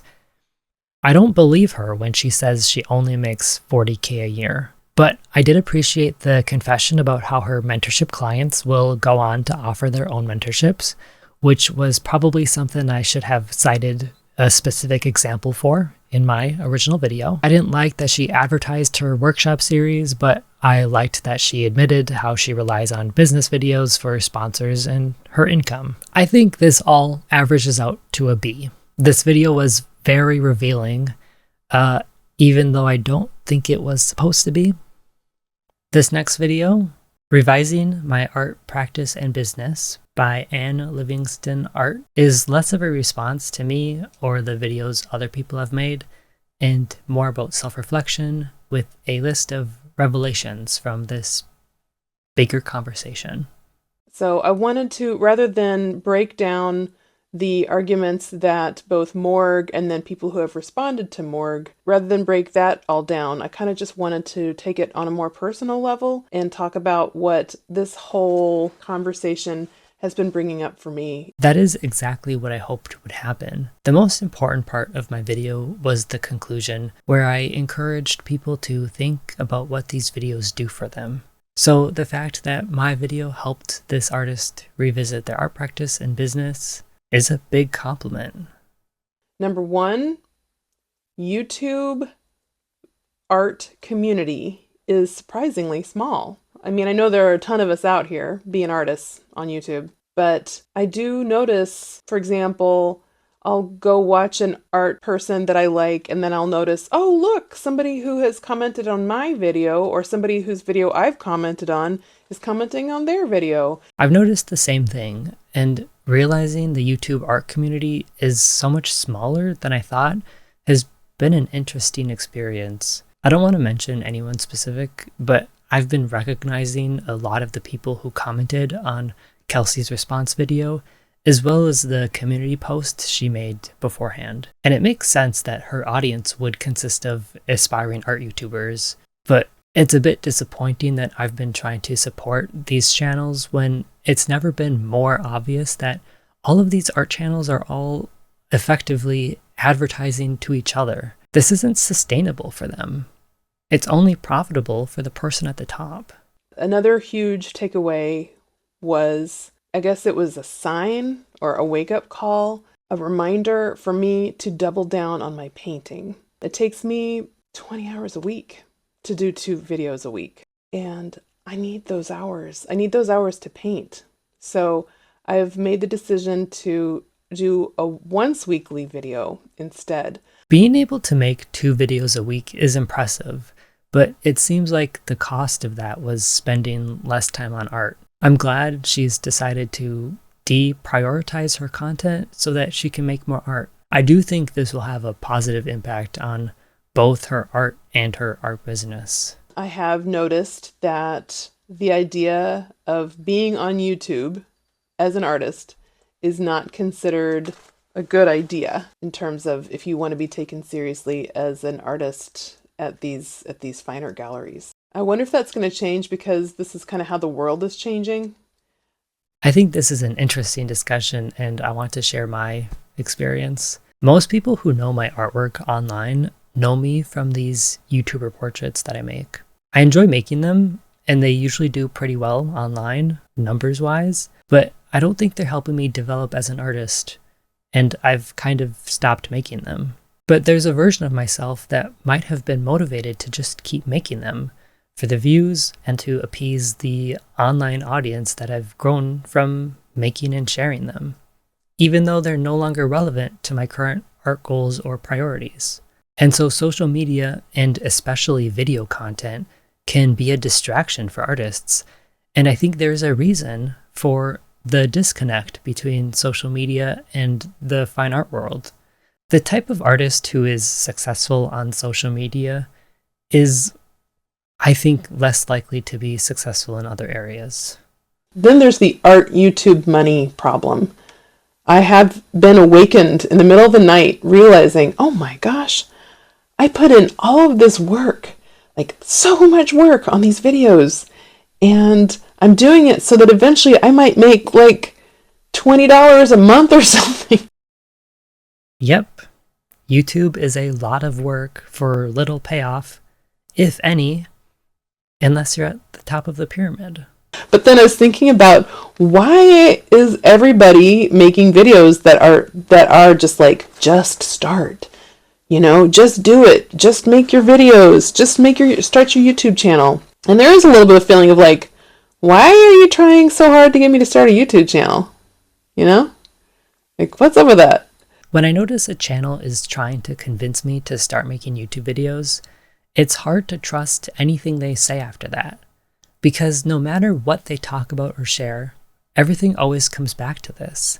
Their business is built on recruiting more YouTubers. Anyone who says, hey, I did this and you can do it too, like, that's the big issue to me. It's inescapable and indefensible for these channels to be doing this. I'm glad Anne is thinking about this, and it seems like she is so close to understanding. I really enjoyed this video, and I feel like I helped this person think about her business and maybe encouraged some self-reflection. I don't want to discourage her from making videos, but I'm glad she's evaluated her priorities and thought about how she wants to spend her time. I'm glad she can make more of her gorgeous paintings. A-tier response? She's so close, and I think she'll get there eventually. The next video is Art Vlog. What is a real artist? I See You, Kelsey, by Cheryl and Hunter Art and Design. I don't know how many of you have followed this drama. There's a YouTuber out there named, the channel is named Morg. Wrong, and also wrong. And this person put up a video kind of condemning YouTube artists out there who he does not feel are real artists, or that they don't spend a lot of time doing their art, that it's more of a scam. I feel like I'm repeating myself. My video was about 4 people, only one of whom would be considered an artist, and it wasn't about them not being real artists. It was about pyramid schemes. He calls it a pyramid scheme, where they're trying just to recruit you to sign up for their channel and subscribe, and then try to get other people to subscribe, which is silly because that's not how a pyramid scheme works. But I never mentioned subscribing to channels. What is she talking about? I don't agree with this, but this is what I think the point was, that if you're a true artist, you're going to be painting, you're going to be doing whatever your art is. I'm not sure how this person could have watched my entire 40-minute video about how the business practices of YouTube advice channels match all of the warning signs of a pyramid scheme and have the takeaway be that I think a true artist is going to be painting. That wasn't the point of the video. So I feel I wanted to just give a shout out to Kelsey Rodriguez and just let her know that there are other artists out there that appreciate the information she's provided and that appreciate what she does and just, ignore the haters. And this other person who created the video, I would say to this person, I see what your point was. And this is a very young little person. Very young man. All right, crone. Give yourself a few years and you're going to look at life a little differently, is what I want to say. I don't think a few years of life will make me more susceptible to people trying to take advantage of me. In fact, the further along I get in my art career, the more confident I've gotten with knowing that these social media influencers aren't to be trusted. But sure, dismiss me and dismiss my argument because I'm young. Kelsey's not doing that. She's not trying to hook you into anything. She's just sharing her knowledge. What knowledge? The issue is that she presents herself as a full-time artist, but makes videos with business advice that she is not personally experienced with, and sells this advice to people who don't know any better. She absolutely is trying to hook her viewers into buying her digital products, courses, workshops, and mentorships. And people like Cheryl and Hunter, Art and Design, are falling for it. Hook, line, and sinker. I can't blame her. People of a certain age are more susceptible to being taken advantage of. They can barely remember people's names, and they can get confused about information, like making up that thing about subscribers. They also hate to be proven wrong, especially by anyone younger than them. Lashing out by calling me a young little man is a great example of that. C tier. Next video. This one is by Rumbo Mercy, and it's called The Lie We Have, int, been sold to believe, ... So, friends, there was recently a small YouTuber who accused Kelsey Rodriguez, a very famous art and art business YouTuber, of being a pyramid scheme. I'm not a YouTuber, but thank you for the introduction. But I wanted to use this as a springboard to discuss this discourse that always circulates these kind of communities. Is it possible to hear the word discourse and not just imagine Goofy saying the word discuss? Discourse. I am willing to bet all of my money that there is not a single artist on this planet that is making a livable and thrivable income on their art solely just by creating art every single day. It's impossible. I'm crushing your dreams right now. This argument is really funny because I know for a fact that it's not true at all. There are so many examples I could point to. The most obvious being people in the animation, movie, video game, or comic book industries. You can get a salaried job as an artist. Full-time artists who make art for a living are real. They're real. There are many artists that have to have a full-time job on top of being a full-time artist just to stay afloat, because even if you are working full-time as an artist, it's not making full-time money. I feel like this is the reality and the definition that needs to be more visible. I know it's hard to make money as an artist, and there's nothing wrong with having a job that's not art-related. But I think if a person has a full-time job, then that's the thing that they're doing full-time. When I had my job a couple of years ago, and when I get a job again in the future as a graphic designer, I will be a full-time graphic designer. I'm not a full-time artist just because I say I am. Even if you don't have other work aside to keep you afloat, it still means that the actual art creation process is but a fraction of your day-to-day operations. As a full-time artist, you are also a full-time accountant, a full-time marketer, a full-time businessman, full-time entrepreneur, full-time content creator, etc., etc. The definition of full-time is occupying or using the whole of the usual working day or week. Artists are not also full-time accountants, full-time marketers, whatever. Most jobs have multiple responsibilities, but that doesn't mean each of those responsibilities is also a full-time job. Also, presumably, artists are marketing their artwork, not marketing business advice. Coming back to the whole Kelsey situation, I still think she's a full-time artist. Everything she does centers around her art as a business. And that's why she does a lot of videos talking about that, because the business side needs to be talked about and you need to develop skills for it. Genuine question. Kelsey makes videos about business advice to market her business advice. The first thing in her shop is a workbook for entrepreneurs. Sometimes she uses art as B-roll footage, but a lot of times it's out of focus. How can you say that everything is centered around her art when, in everything that I just showed, her art is completely irrelevant? The next section of the video is a defense of online income generation and paying for digital products. I think we need to start realizing that some content is hidden behind a paywall, not because creators want to suck you dry of money, but because they created something that they truly believe would have been of value to you. The work and time that they put into that needs to be compensated. Sure, I think this is an understandable sentiment, that if someone puts work into something, they should be compensated for it. A lot of times, artists are not charging enough for their work. I understand this logic. But this wasn't the logic that I shared in my video. I showed examples of anchor pricing, also known as strike-through pricing. This course could have cost $400, but it's a bargain at $97. Or think of this purchase as an investment. It'll change your life and it'll earn you a bunch of money if your YouTube channel goes well. These are the pricing strategies from these types of advice channels. Anchor pricing is illegal. Everything else is ethically dubious. It has nothing to do with compensating the artist fairly, but rather about making the customers feel like they're getting a good deal, or that they're making a smart investment for their business. She herself does say that, like, she's sharing what she's learning along the way so that we can also benefit from the same kind of success or the same kind of information she's learned through the years. We are not going to benefit from the same kind of success.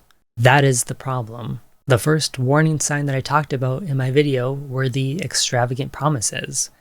The kind of language that's like, I made a ton of money and here's how you can expect to earn this much money too. Buying in does not get us that same success. No one will have the same kind of success as the person at the top of a pyramid scheme.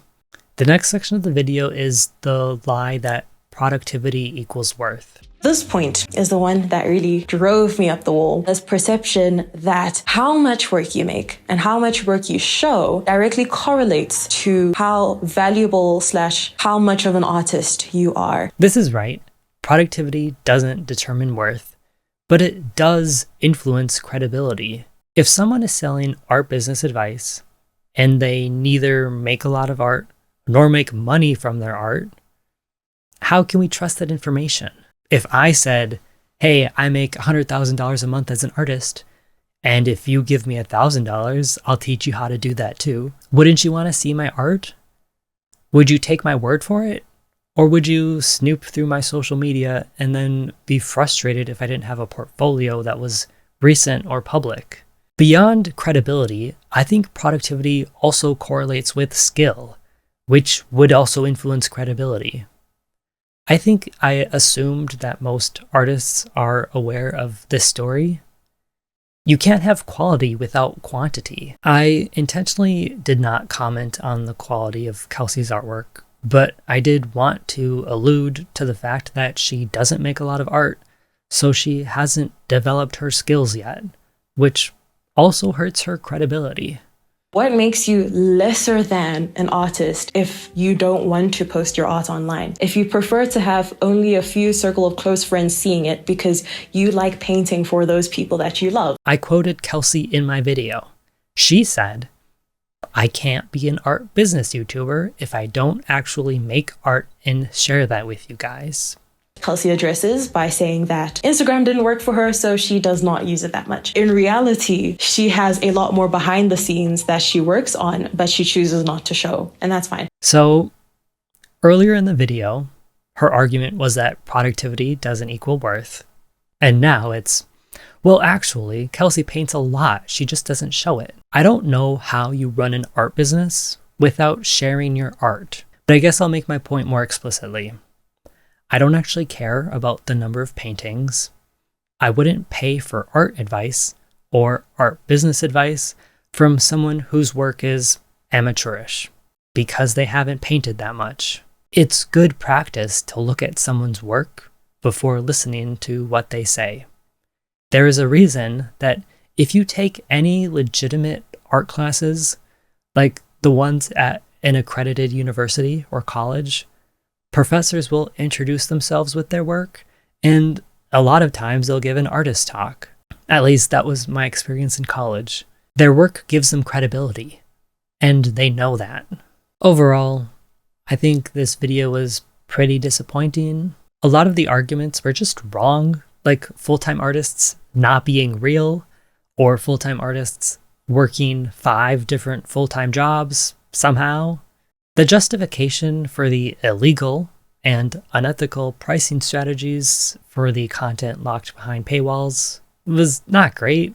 Rumbo thinks or hopes she's going to be just as successful as Kelsey, and that comes through in this video. The other thing is that while productivity doesn't equal worth, it is usually an indicator of quality. Someone who doesn't paint a lot isn't going to be very good at it. Kelsey doesn't have a stash of paintings. She hides from the world. I do think this would make for an interesting conspiracy theory, but it's unlikely. F-tier video with no redeeming qualities. This was a bummer because I was a subscriber and regular viewer of this person before watching this, and I regret that a little bit. Next video is by Stefan Lightkick, Adventure Time versus YouTube Pyramid Scheme. Adventure Time illustration, free coloring page. And I must admit that when I was watching this video, I was like, yeah, he's kind of right. YouTube is unfair, and it seems like YouTubers are running pyramid schemes. However, I also watched the video from Duff and the response from Kelsey, and I think that Morg either overreacted a bit, maybe he's angry or frustrated, or he maybe did everything on purpose in order to gain more views. This person watched my video and understood the point I was trying to make, then watched someone else's video and completely changed his opinion. Updating your opinion because you've learned more information is one thing, but his opinion was changed not because they disproved my argument with evidence or facts, but because Kelsey and Adam convinced him I was overreacting and making everything up for views. That seems a bit unfair. I can't logic my way into changing his opinion again because the logic of the argument never changed or evolved. It's just that suddenly he feels like my intentions were bad. The perspective of someone who agreed with my argument but changed their mind because someone else convinced them that I was an attention whore is a difficult perspective to respond to. It's hard to argue with feelings, but maybe he'll change his opinion again if he watches this video? We'll see. So that's it for this one. D tier. So this next video is not technically a response, but it includes a clip from my pyramid scheme video, so I think we should watch it. This video is about how to talk to camera. Easy actors, tips and tricks. But also, I just watched a video by this very young artist that was really long. It was probably 25 minutes long or something. And I watched the whole thing. And his delivery is very monotone and kind of slow and kind of hypnotic. And really, he's not trying really hard. But it works. I watched the entire thing. And you know why? Because he was genuinely being himself. And he had an interesting message to impart. So that is the key. You know, a lot of people think you need to be an animated speaker, but don't feel pressure to be fast or exciting or to put in any effort because this guy is boring to listen to, but I still watched his video. Thank you. Disappointing, but not surprising to see yet another YouTube advice channel, but I appreciate the compliment. It was quite backhanded, but still a compliment, I guess. I'll take it. Whatever. This reminded me of high school when teachers would use my projects as examples. I'm glad we could do this. A-tier video, thank you. Next video is from siamystery. Are any of us actually artists? Come on. As you guys may or may not know, there's been a bit of a controversy situation, I guess. I don't know what to call it, in the YouTube art community. Kelsey Rodriguez is a painter and a YouTuber. She was recently accused by another YouTuber, Morg Design, of having a pyramid scheme. Yeah, I'm not gonna get like too deep into the details of that because Kelsey has her own video about it that I recommend that you watch. Duff also made a really good, really informative video about the whole situation. He went into like way more depth than I ever could, so give his video a watch as well. Did he make an informative video about the whole situation if he didn't respond or even reference the video that started the situation? Maybe give the original video a watch. Huh? Make sure to like, subscribe, and join my Discord community where I offer free Q&As, monthly streams, and a one-on-one mentorship program that is just $19.99. It's the best way to support this channel, and you get feedback on anything animation related. Sia has a mentorship program. She also offers ADHD coaching sessions for $1,000. Like, of course. Do I need to explain this? Like, of course she has a mentorship program. Of course she does. This entire situation basically confirms what I've been suspecting for quite a while, which is I don't think it's productive or reasonable for any of us to expect to make a living from our craft alone. All of us have to be business people. We all have to be YouTubers or teachers or coaches. Yes, someone who would describe themselves as a professional storyboard artist in animation, despite being repeatedly unemployed and currently laid off, and now trying to make money by mentoring others, would think that. Her takeaway from the situation is not that there's a pyramid scheme problem, but a pyramid scheme opportunity.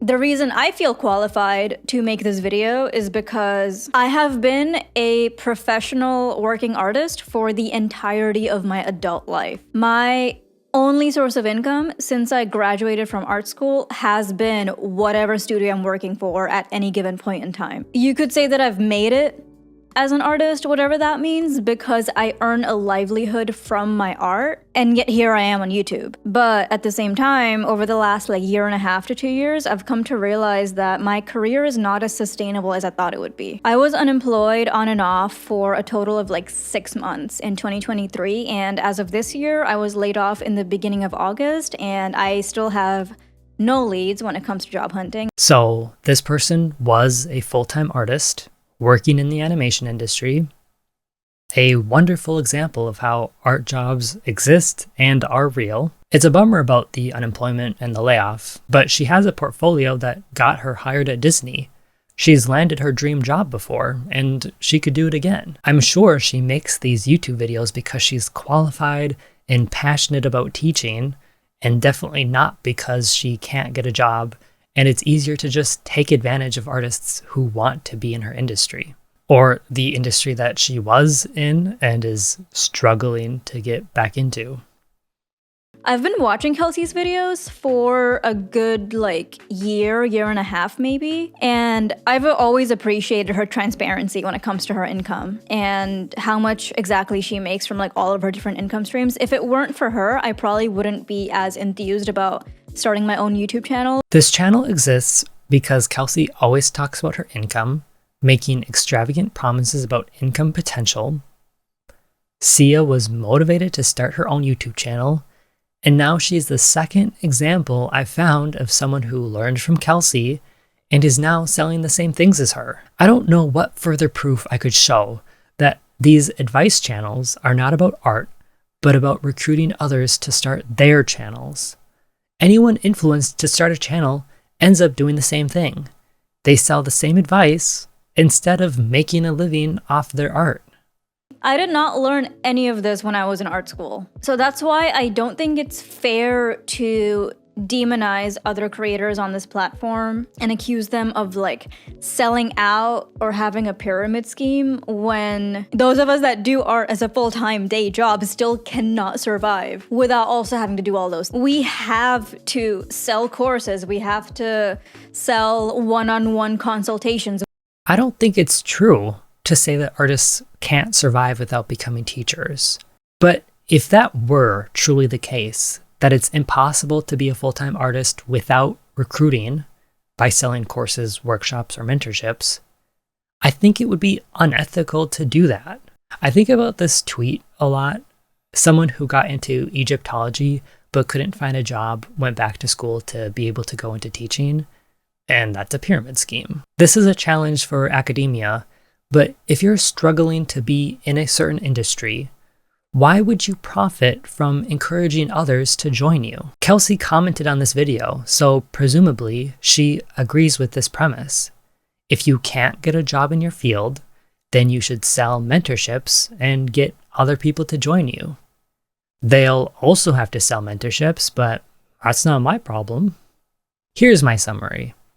She thought Adam's video was informative. Just like him, she doesn't want her viewers to be aware of my argument or to form their own opinions. She linked 8 videos in the description, none of which were mine, and she's wrong. Artists don't have to be teachers. Even if they did, she's not qualified to be teaching anything. The people who couldn't make it as full-time artists are probably not the people you want to take advice from. Here's a reminder. It is possible to be a full-time artist without being an influencer, though the influencers would like you to believe that it's not, and that you need to pay them for instructions. That being said, I appreciate this response video. I love that we have another example of a person in Kelsey's pyramid scheme, and the comment from Kelsey is the cherry on top. C tier. The next video is from Matt Wall. YouTube drama. Morgue Design is very upset that people make money. Part 1 of 1. There were no more parts. Before we watch this video, I want to point out one of the comments. He says, I didn't even watch the original video until after I recorded this one. The one I watched, I guess, was a response video to their own video. I'm pretty disgusted with it. So, presumably, this video is in response to my MeTube video. Maybe, we'll see. The reason why this person was making the video. They were basically making a video because they've been doing YouTube for 3 years and it wasn't paying off for them yet. But they only have 11 videos or 12 videos in 3 years. So this is his synopsis of the situation. I have indeed made 11 or 12 videos in 3 years. That would be a very impressive observation and summary, if not for the fact that that's what I show in the first 5 seconds of the video.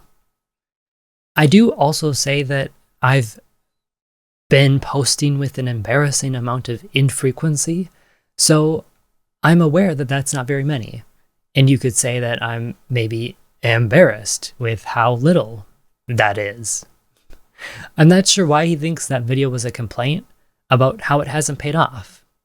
After seeing all the videos I've seen on this, I don't know if people understand what a pyramid scheme is.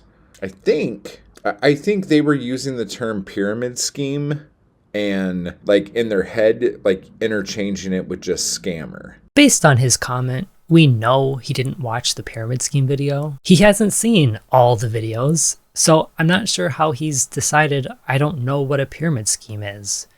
He has no way of knowing what my video was about. After all, I played this office clip in my video, and he played the same clip in his video, so surely we have the same knowledge on this topic. At this point in the video, he gets upset about the fact that I don't want to do sponsors. You know what you could do? You could do what people did before social media and just hustle your little bustle outside and like do like art fairs, do stuff outside where you have to talk to people and see if you could sell your stuff that way. And that way, I mean, you're not having to like run ads, like these annoying ads that keep popping up and making your life so difficult being a watcher of the YouTubes. That's a great suggestion. I do specifically say in my video that I want to do art markets, but yeah, sure. I'm starting to think he didn't actually watch this video either. What I think is more likely is that he watched Adam Duff LucidPixul's video about me. Adam played 99% of my video in his video, but this is the one part Adam skipped, so he didn't see it. And it's stupid of me to watch this video as if it's a response to anything I said. It would be like expecting a baby bird to have gathered or eaten real food rather than relying on sustenance from whatever its mommy bird regurgitated. That was a mommy callback. This one dude did a great video on it. I think his video was so super good. The end of the video when he actually started to like come down on the person. Okay, so yeah, he didn't watch my video. He's talking about Adam's video. I guess in a vacuum, a lot of the stuff that the person was saying makes sense. Okay? But as soon as you understand the context of everything that happened, like... Cool. Quick question. How did you find out about this context? Was it by watching my video? It seems like he agreed with a lot of what I said in the MeTube video, but when Adam said what he said at the end of the video, without actually providing any of the information about the pyramid scheme video, that changed everything for him. I'm not sure that someone else's emotional rant counts as the context of everything that happened. Like, somebody said in one of the videos I was watching that like artists have to have different income streams now, and that artists have to be a brand and all this other stuff. Well, if one person said that in a random video he watched at one point in time, then that definitely means I must be wrong. It doesn't matter that I did any research, cited sources, or used specific quotes and clips, but I'm out of luck because one person somewhere said something different about me. And again, he didn't even watch my video, so he doesn't know what I said. Why am I watching his video? If you are awkward as hell on camera, and your videos look like crap, and you're not very good at what you do anyway, you're probably not going to do very well on here. You know, and Here's what I think. He didn't watch my pyramid scheme video. He copied my office joke. He regurgitated Adam's video. He lied about getting context because he didn't watch any of my videos. But I'll give him some credit. I do appreciate him admitting he didn't watch my videos. And I also appreciate the credit in the description. Though he only linked the pyramid scheme video and not the one that he supposedly watched. D tier. This next video is by Henry Haight Fine Art, and it's called Real Artist versus Real Artist, The Ballad of Kelsey Rodriguez. This video starts off with a series of clips from Kelsey's channel, and I have a lot of things to say about them. If you are tired of posting 7 times a week on Instagram only to be frustrated at the fact that you're not growing, and if you're sick of the pressure to constantly create new content to appease the algorithm, you should start a YouTube channel instead. Okay, apparently on YouTube, you don't have to post super frequently. It's easy growth without the pressure to perform, and you don't have to create new content to appease the algorithm. If I'm an artist making art, like artists do, I can just take a picture of my art and post it on Instagram. It's easy. I make art and I post it. It requires no effort. When I post on YouTube, I can't just do that. I have to make content. I have to perform. This is literally the worst sales pitch for starting a YouTube channel that I've ever heard in my entire life. It makes no sense, but it works for her. How? They weren't really my thing. And no offense to my professors, they were lovely people doing the best they could in the flawed system they were operating in. But I can't say that those classes gave me the fundamental art skills that I needed to solve the creative problems that I'm encountering in my creative practice. I'm actually curious about what art classes she was taking with what kind of professors.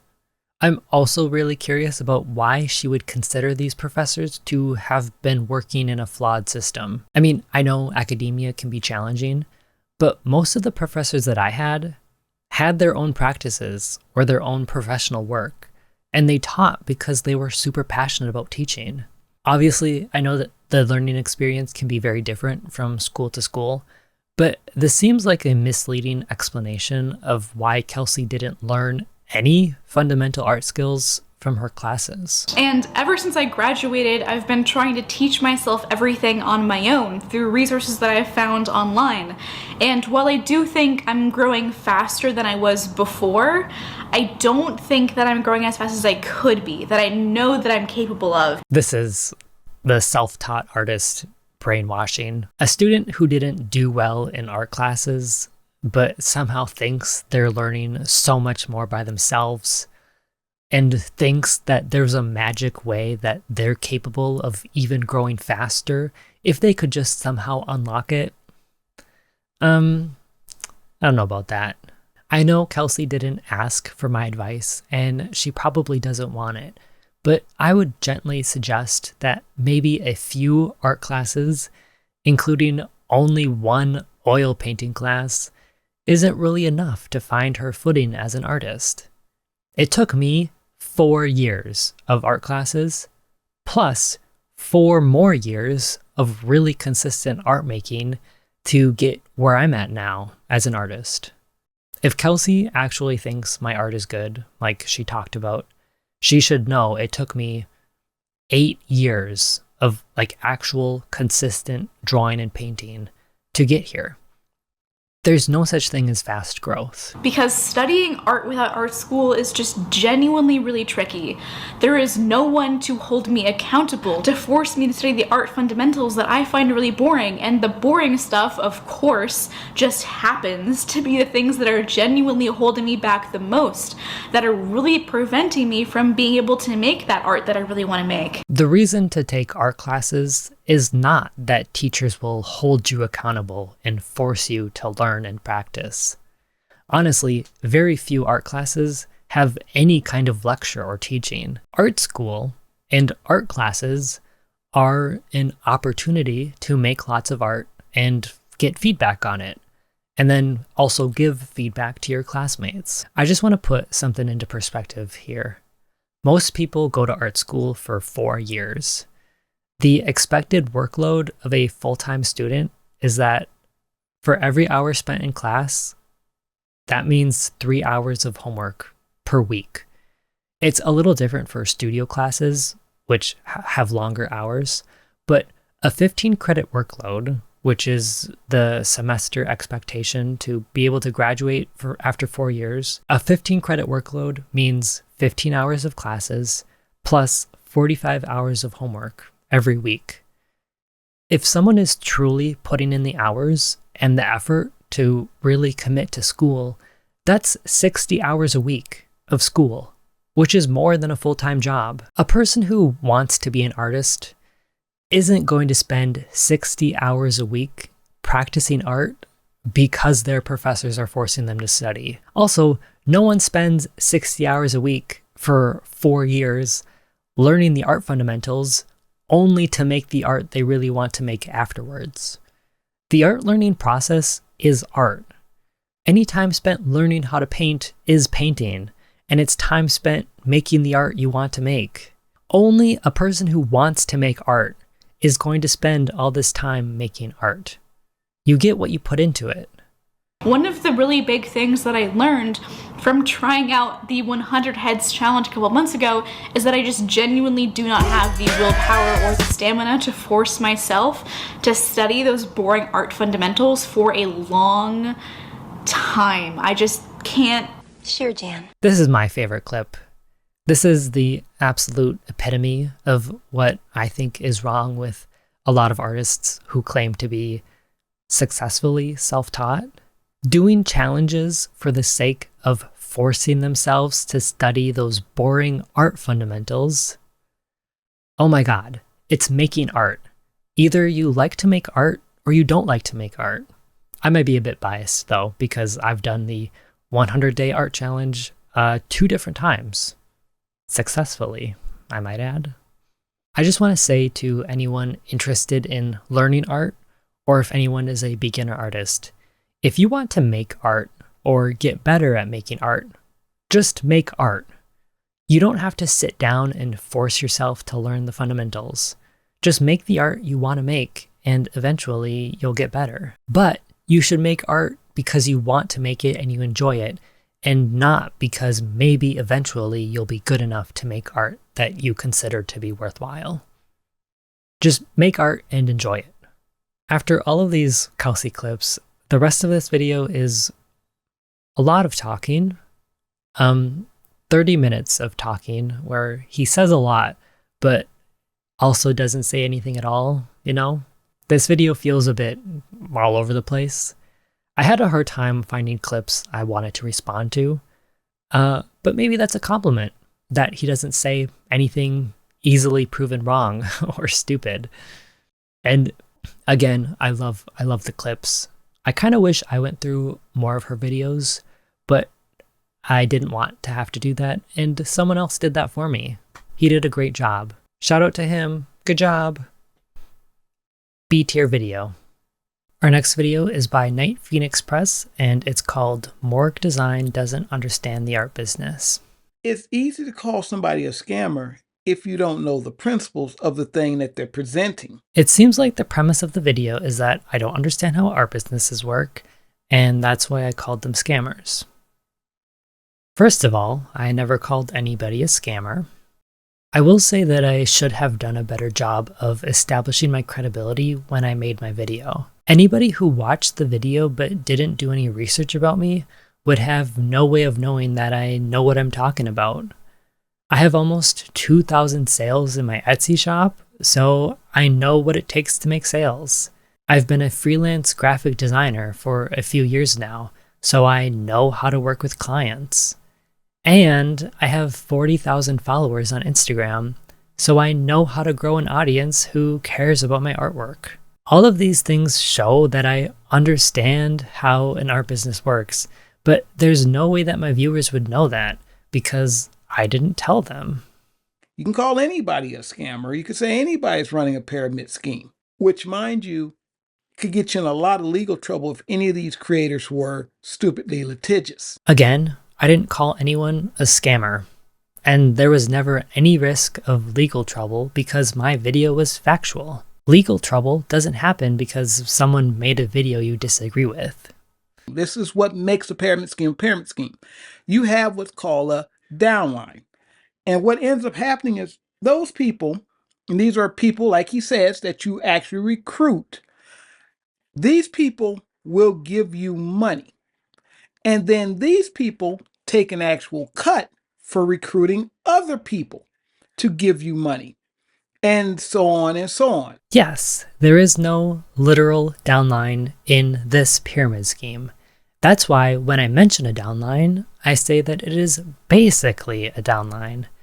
Basically is a word used to emphasize the essential or fundamental nature of a thing or situation, or the most important characteristics of something, without all of the details and nuances.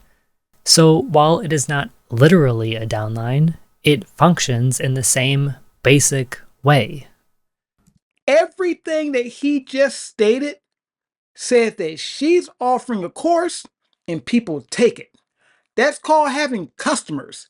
There's a reason why this guy ain't making money. Her recruits are buying advice, and the vast majority of them have no interest in her art. So I'm not sure how this makes her business an art business. If her customers, like siamystery, for example, are looking to Kelsey for advice about how to sell courses, and then they turn around and sell their course to their audiences, who will also have to sell courses because apparently it's impossible to be an artist without doing that, how is that different from a pyramid scheme? Now, you may have heard me say this before. I don't necessarily consider myself an artist. I'm a businessman that can write and draw. Can you? Write and draw? Now, I'm focusing on Kelsey because she seems to be the big wig he was kind of going after, and that's the one everybody seems to focus on. But I'm willing to bet the rest of them have some similar thing they're doing. I'm willing to bet the rest of them have some kind of similar thing they're doing. If he watched my video, he wouldn't need to make a bet about what the rest of them have going on. He would know because he would have listened to what I said about what the rest of them have going on. So he's talking about Kelsey because everyone else is, and he never watched my video. Oh, look at this. A comment from Adam, who absolutely loved his take on this.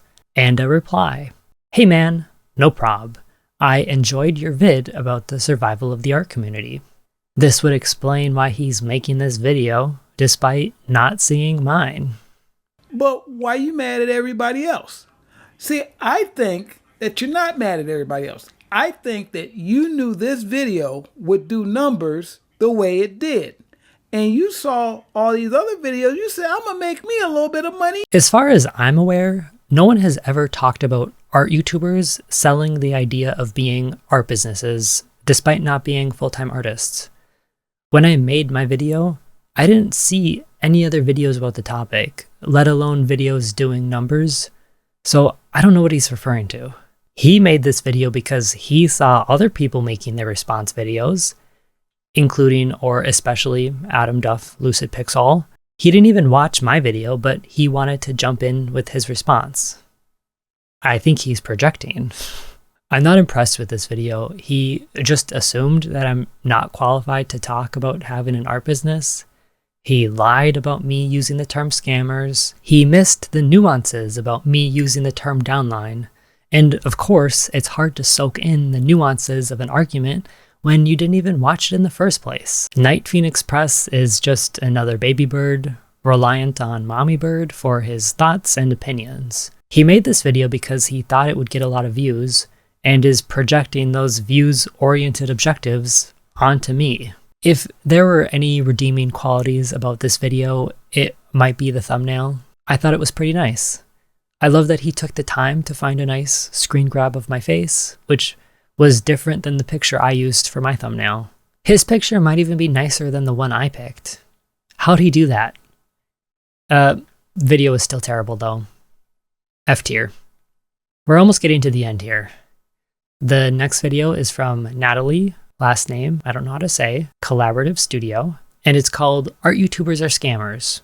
Or maybe not, after Studio Deep Talk. Before I go more into the dynamics of this topic, I find it really important to differentiate between full-time artists and art YouTubers. Full-time artists classically focus on having exhibitions at galleries, selling pieces, ideally to art dealers and collectors, and set a major focus on having exhibitions in major museums to get a name in the industry. I think most full-time artists aren't doing exhibitions or selling their work to art dealers and collectors. So I think this person's relationship with the art world is affecting their definition. But I agree that making or selling art is how full-time artists spend their days. Whether it's making art for their salaried job, for commissions or freelance projects, or making and selling art as part of their small business with an online shop, through art markets, or wholesale. Art YouTubers, on the other hand, build an audience online they can sell their products to. They don't necessarily are known for their exceptionally good art pieces, which might sound very shady of me, but it's true. I've noticed a trend. When an artist's YouTube channel gets bigger, the quality of their art tends to stagnate, if they manage to keep making any art at all. And that's because the artist is incentivized to spend all their time on videos. They barely have time to work on their art, let alone invest the time needed to experiment or improve. I don't think most people care about what the art looks like from their favorite YouTuber. They're there because of the person, their personality and voice. They're interested in what they choose to say or talk about, the kind of messages they share. Another thing is that we're in an era of second monitor content. Chances are most viewers at any given time are watching videos while working on their own projects or obligations. So it really doesn't matter what the art looks like because all they need is interesting commentary, helpful advice, or even just any kind of background noise. And so for most YouTubers, the quality of their art has nothing to do with their success on YouTube or the amount of money they make.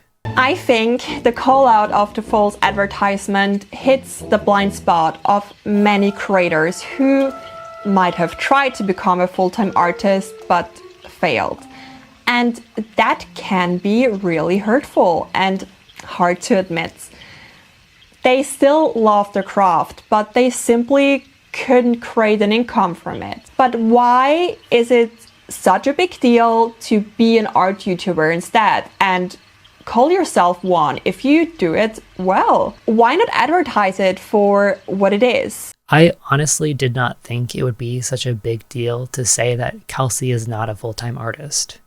It's not an insult to say that. It's not gatekeeping. It's fine to not be a full-time artist. The vast majority of people who make art are not full-time artists. In fact, it's admirable for someone who's not making money with their art to still make time for it anyway. If she doesn't like the term YouTuber, there are a lot of fields that would better reflect her business. Digital marketing, communications, copywriting, or even sales in general. These are all very respectable fields. It's not a big deal to be in these fields instead of being a full-time artist. It seems like she's using the idea of being a full-time artist to sell her advice and her lifestyle, but it comes off as disingenuous to those of us who know better. I think this is where the problem lies, but a video called How Much I Make as a Full-Time Artist will always get more views than a video called How Much I Make as an Art YouTuber. And those creators know that the dream of being an artist sells a lot better to their audience. This is exactly the point I was trying to communicate in my original video. Many people praise Kelsey for being transparent, but I feel like there is such a fundamental aspect of her business model that is so manipulative and deceptive. She is constantly selling things to her audience, not just the sponsors, courses, workshops, products, and affiliate links, but also the entire dream of being an artist constantly. I quoted Kelsey as saying, "I'm not sharing this to brag, I just want to give you a realistic idea of what to expect." Someone who talks like that in telling young artists they can expect to earn $10,000 a month is not a bastion of transparency. These people are going to write whatever looks the best in the thumbnail and title and say whatever they need to say to sell the dream of being an artist to their audience. We have to decide what we want to watch, but we also have to decide what we believe. I personally don't find anything helpful in these videos, so I just didn't watch any further. But the emotional aspect built into the videos makes it really hard for new art graduates to spot what is actually helpful and which words are a sales tactic. I'm glad Natalie could recognize that these videos weren't helpful and stopped watching them, but I just want to say it's not just new art graduates who fall for the emotional aspect of these sales tactics. The people who run these advice channels are really good salespeople, and I think artists at any level can fall prey to their businesses. Probably for the past 10 years, I've gone through phases where I watch a lot of advice videos. And when I had my most recent phase, right before the pyramid scheme video, I was not a new graduate. I should have had enough career experience to know better. I like to watch advice videos while I draw or work. It makes for nice company, and I feel productive when I think I'm learning all this business information. It's easy to say that even if a specific video wasn't helpful, there's no harm in just playing these videos while you work, and maybe you'll pick up some tips. But in my experience, I wish I could go back and make different choices. At best, the advice that I've absorbed has been vague or inactionable. Unactionable, at worst, the advice is either misleading or completely wrong. Becoming an artist means a lot of research and practice, and there's not much to gain from trying to passively acquire advice from YouTube videos. Natalie said that she doesn't watch these videos, and I don't think she has a lot of empathy for people who fall for them. It seems like she minimized my argument and downplayed the importance of what I was saying. And if she was going to borrow my talking points, I do feel like she could have at least linked my video, but I'm glad she shared her thoughts. Other than the comment at the beginning where her definition of full-time artists included exhibitions or selling work to dealers, I think this was a pretty solid video.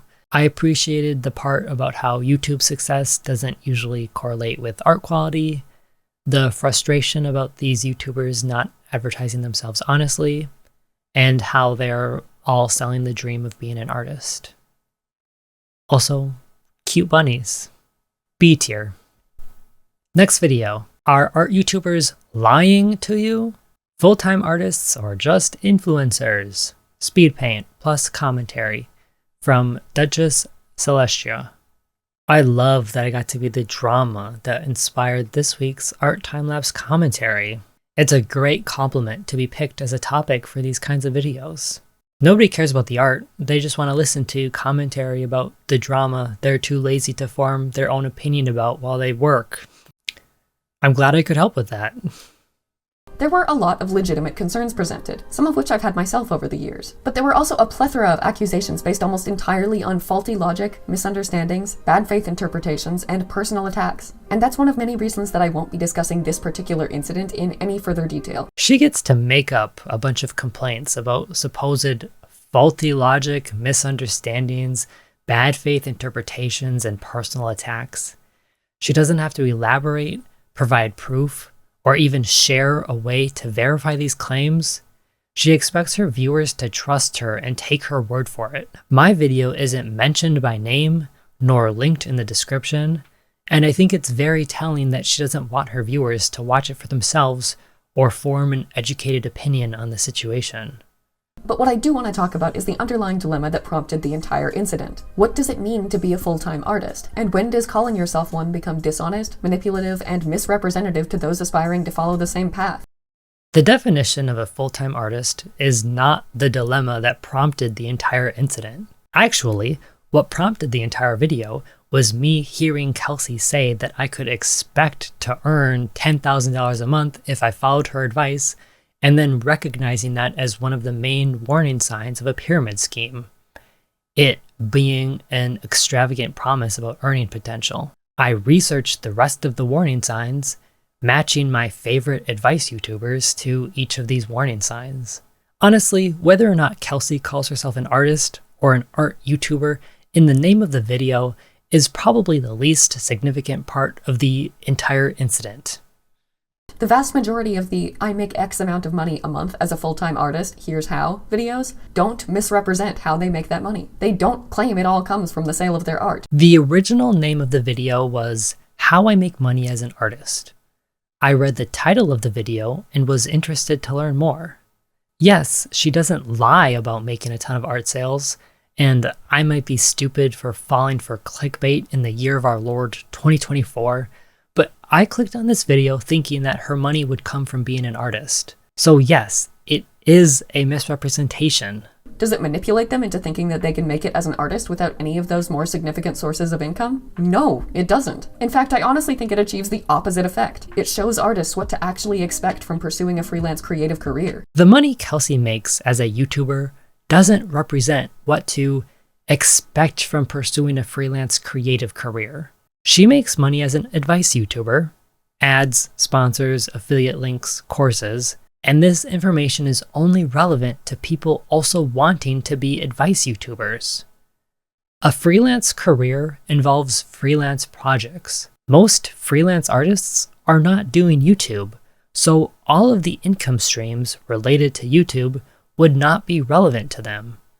Obviously, AdSense and sponsors, her two largest income streams, have no relevance to someone who does commissions or client projects. This video has nothing to do with pursuing a freelance creative career. Next, she talks about how a full-time artist doesn't spend all of their time on art. In fairness, my income did come more directly from art then. The sale of it was the primary basis of my business. But that didn't mean I spent a significant amount of time making that art. Aside from commissions and paintings, the vast majority of the art that I sold was reproduced. So she admits the sale of art was the main part of the business, and she sold prints and did commissions. All of this is art related. My point was that Kelsey makes YouTube videos about business advice and then sells business advice, making her art irrelevant to her business model.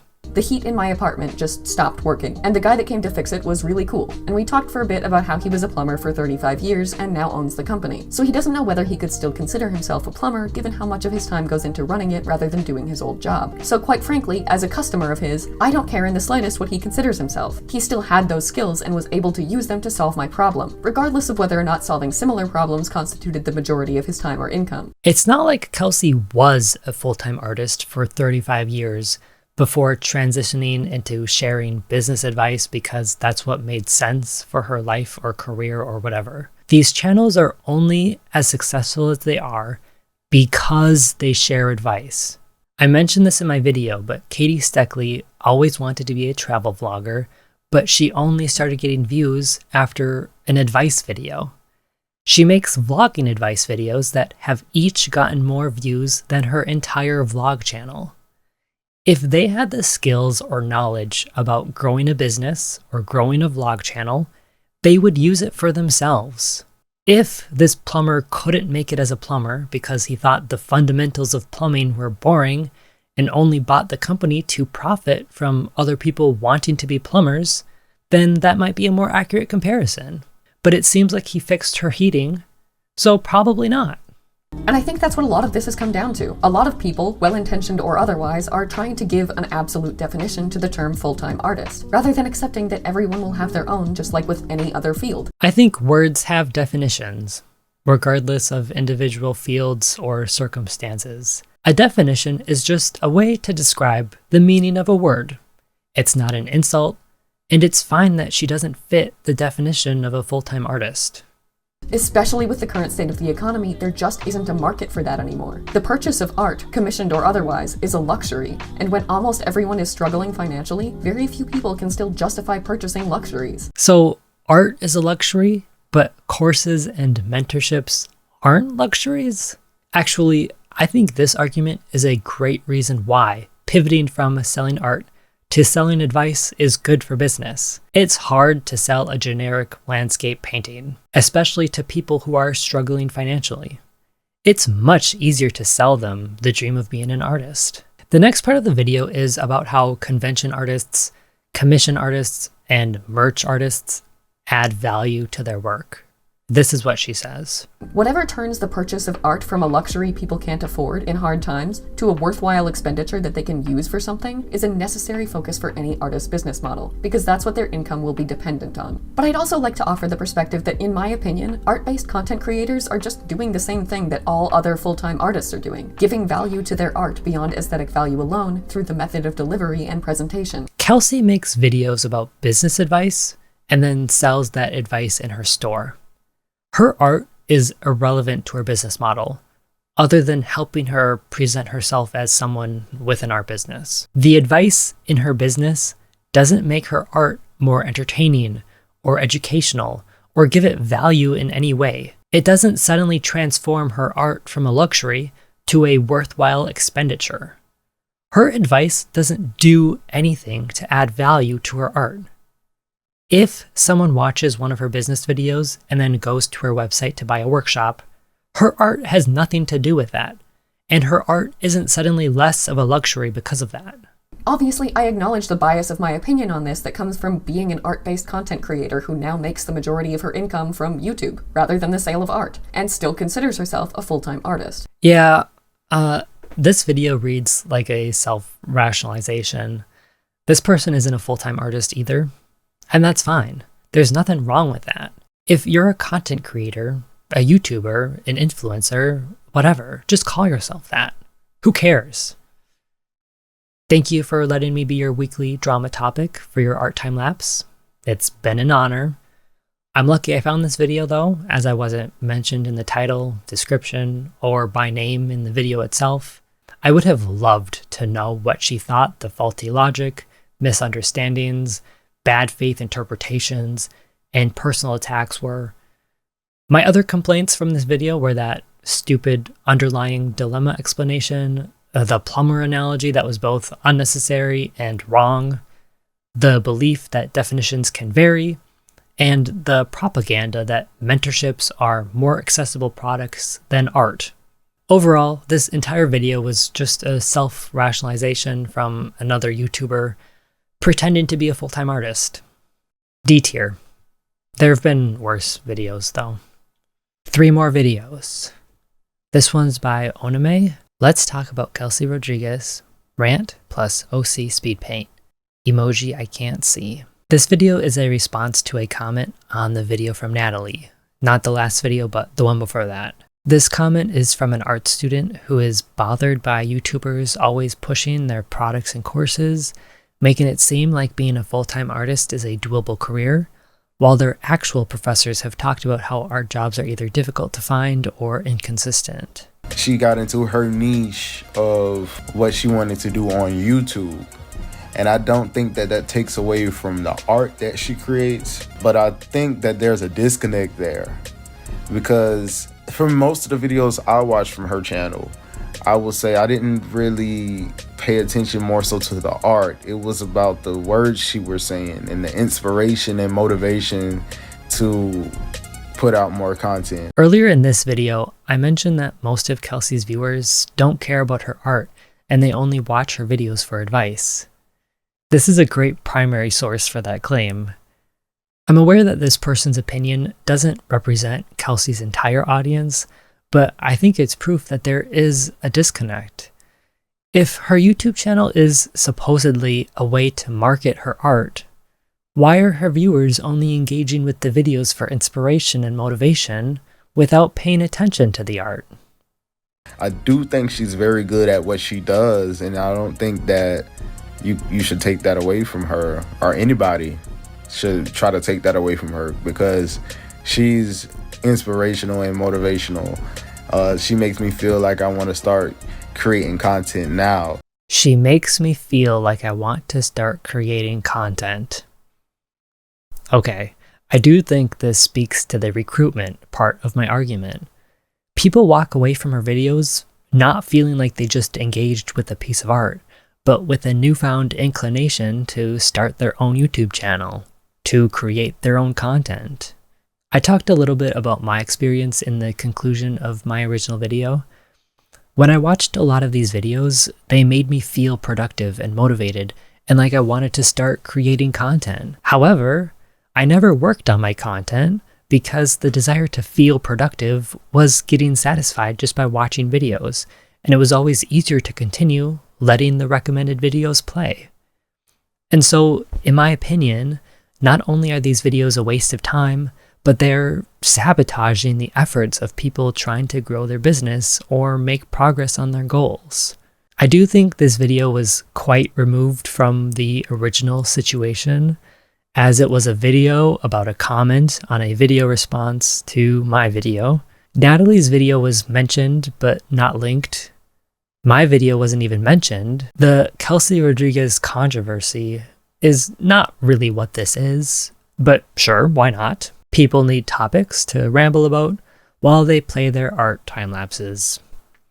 Thank you for sharing that you don't care about Kelsey's art. I appreciate that.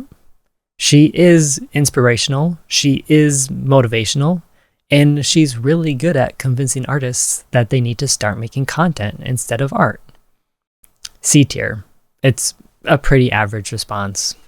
We have one more art time-lapse commentary from ScribblandDibbl.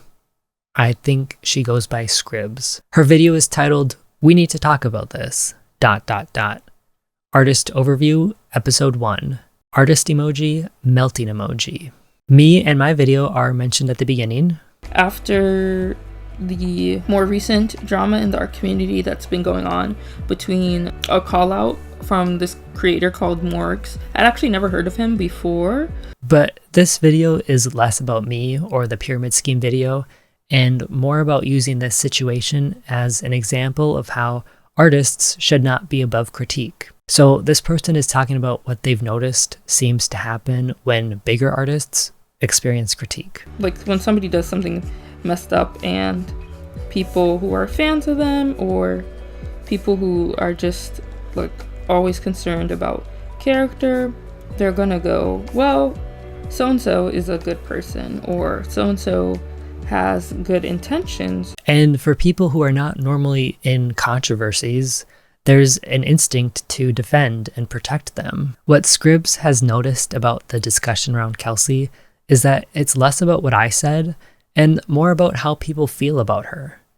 And it's like no one even listened to what I said because her good character will always overrule any criticism.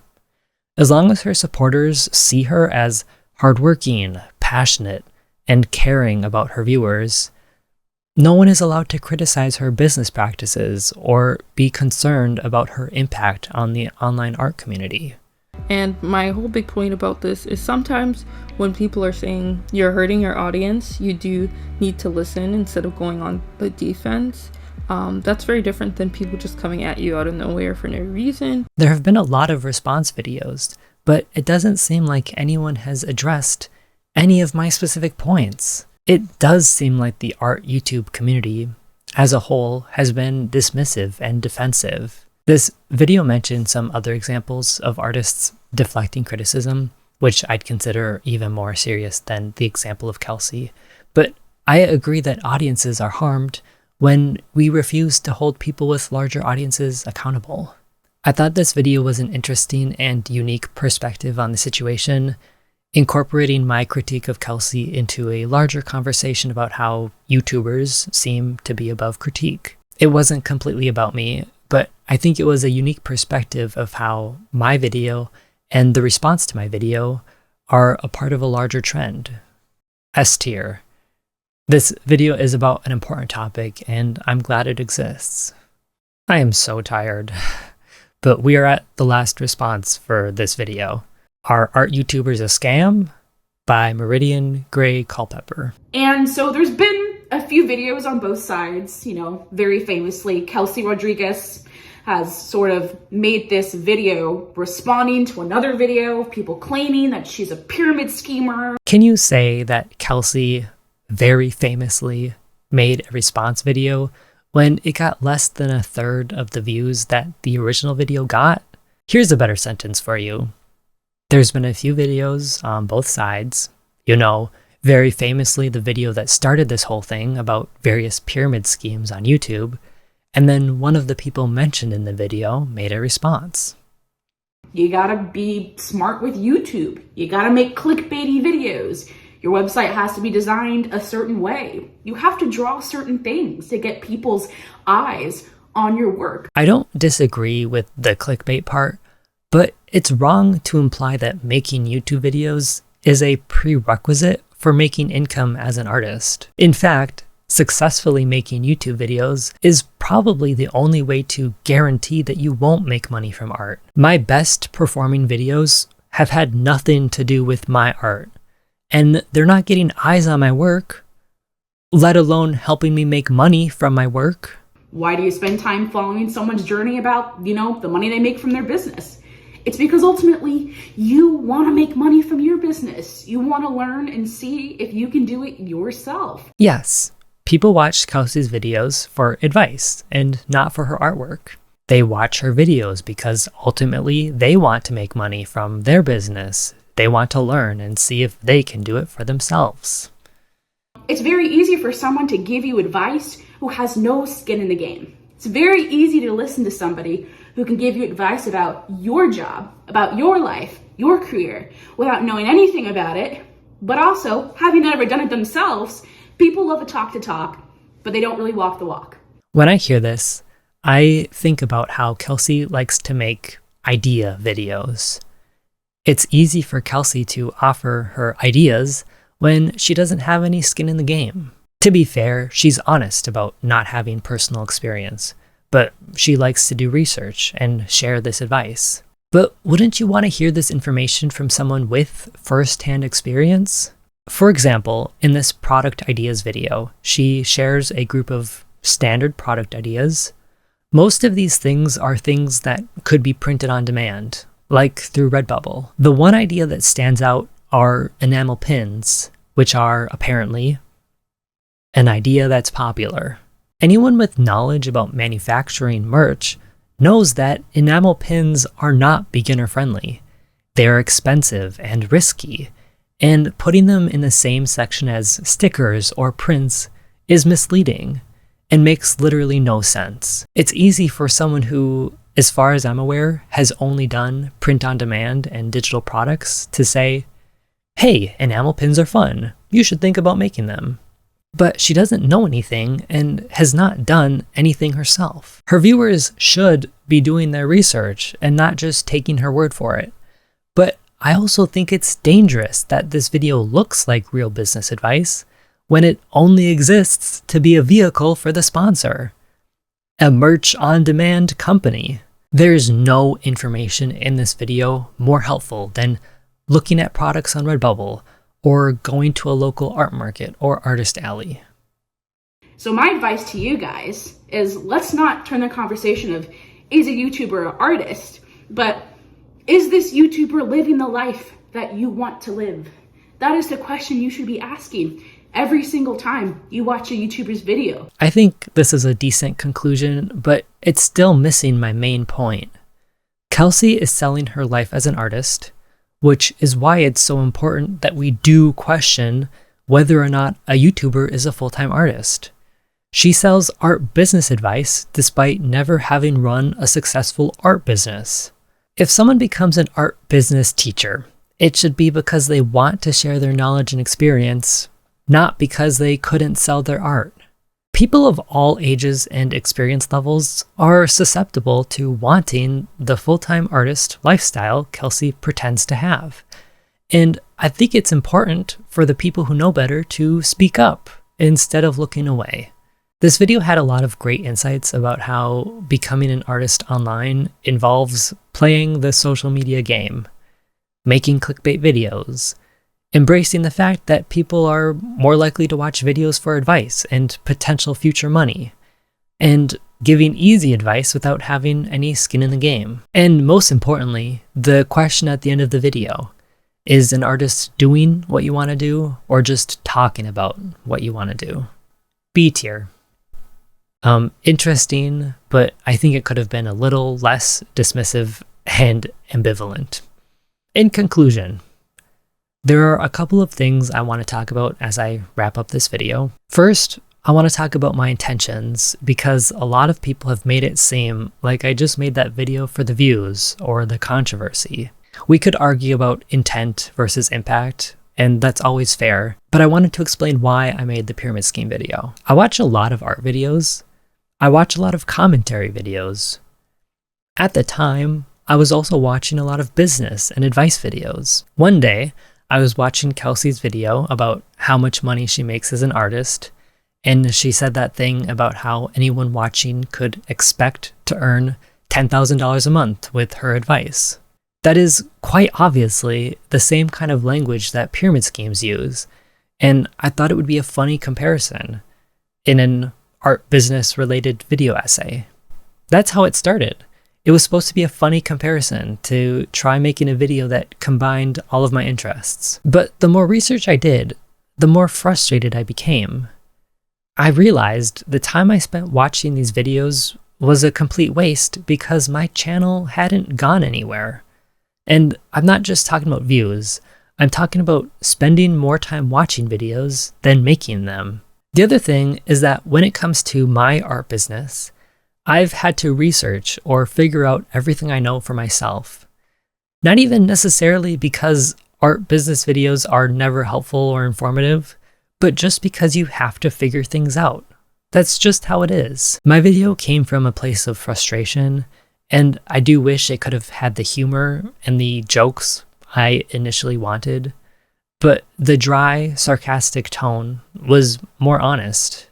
Second, I also want to talk about the hypocrisy of everyone calling me a YouTuber or a content creator. Quite a few of these response videos were insistent that Kelsey is a full-time artist, despite not making a lot of art, nor making money from her art. A lot of these people also introduced their video topics with something along the lines of, this small YouTuber named Morg made a video. To them, Kelsey's a full-time artist, but me, with my 11 or 12 videos, am a YouTuber? That seems a bit ass backwards to me. Third, I want to give my own opinions about whether YouTube videos are art. Maybe this is something I should have talked about in my original video, but I didn't realize it needed to be said. I want to reference this TikTok video that I've only ever seen as a Tumblr screenshot on Reddit or whatever. I believed in God as a kid because I always felt so moved during worship. And then I went to a One Direction concert and felt the same thing and realized I just like live music. For a lot of people, church isn't necessarily about religion, but about community. Music, and all forms of art in general, are about community. Making something, sharing it, and getting a response. I get community when I share my paintings, especially when I share fan art in my online communities. I don't have the same community on YouTube, and I think that's why making videos doesn't feel artistic to me. I understand why making a video and getting a bunch of views and comments would feel like art, especially for YouTubers who've never gotten this kind of response from their paintings. If these YouTubers ever got to experience a painting of theirs going viral and feel like they had a community response to their actual art, their paintings, maybe they'd feel differently about whether advice and business and productivity videos are art. And they'd accept the fact that full-time advice YouTubers are not full-time artists. Okay, here's my actual final conclusion. It's important to acknowledge that aspiring social media influencers are the largest demographic online.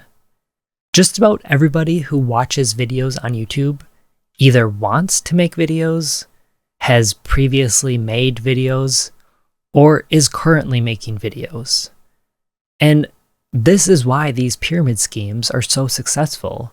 These videos appeal to literally everybody. And that's why they're so dangerous. Please look out for the warning signs that I shared.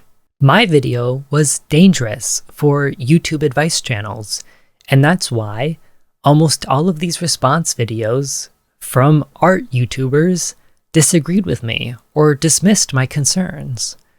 To the point that most of these channels didn't link my video or even mention my video at all. They needed to reassure their recruits that I was wrong, but couldn't risk having anyone else hearing my argument or my perspective and forming their own opinions.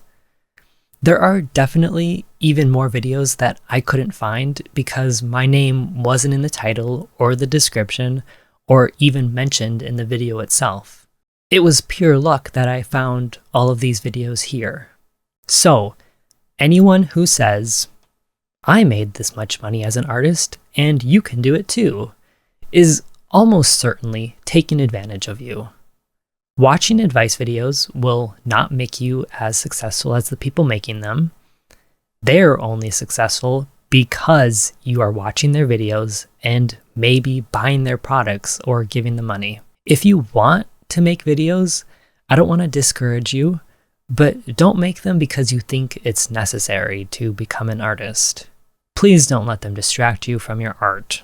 Thank you for joining me in this very long video. I hope it was as therapeutic for you to listen to as it was for me to make. I just love explaining why people are wrong and or stupid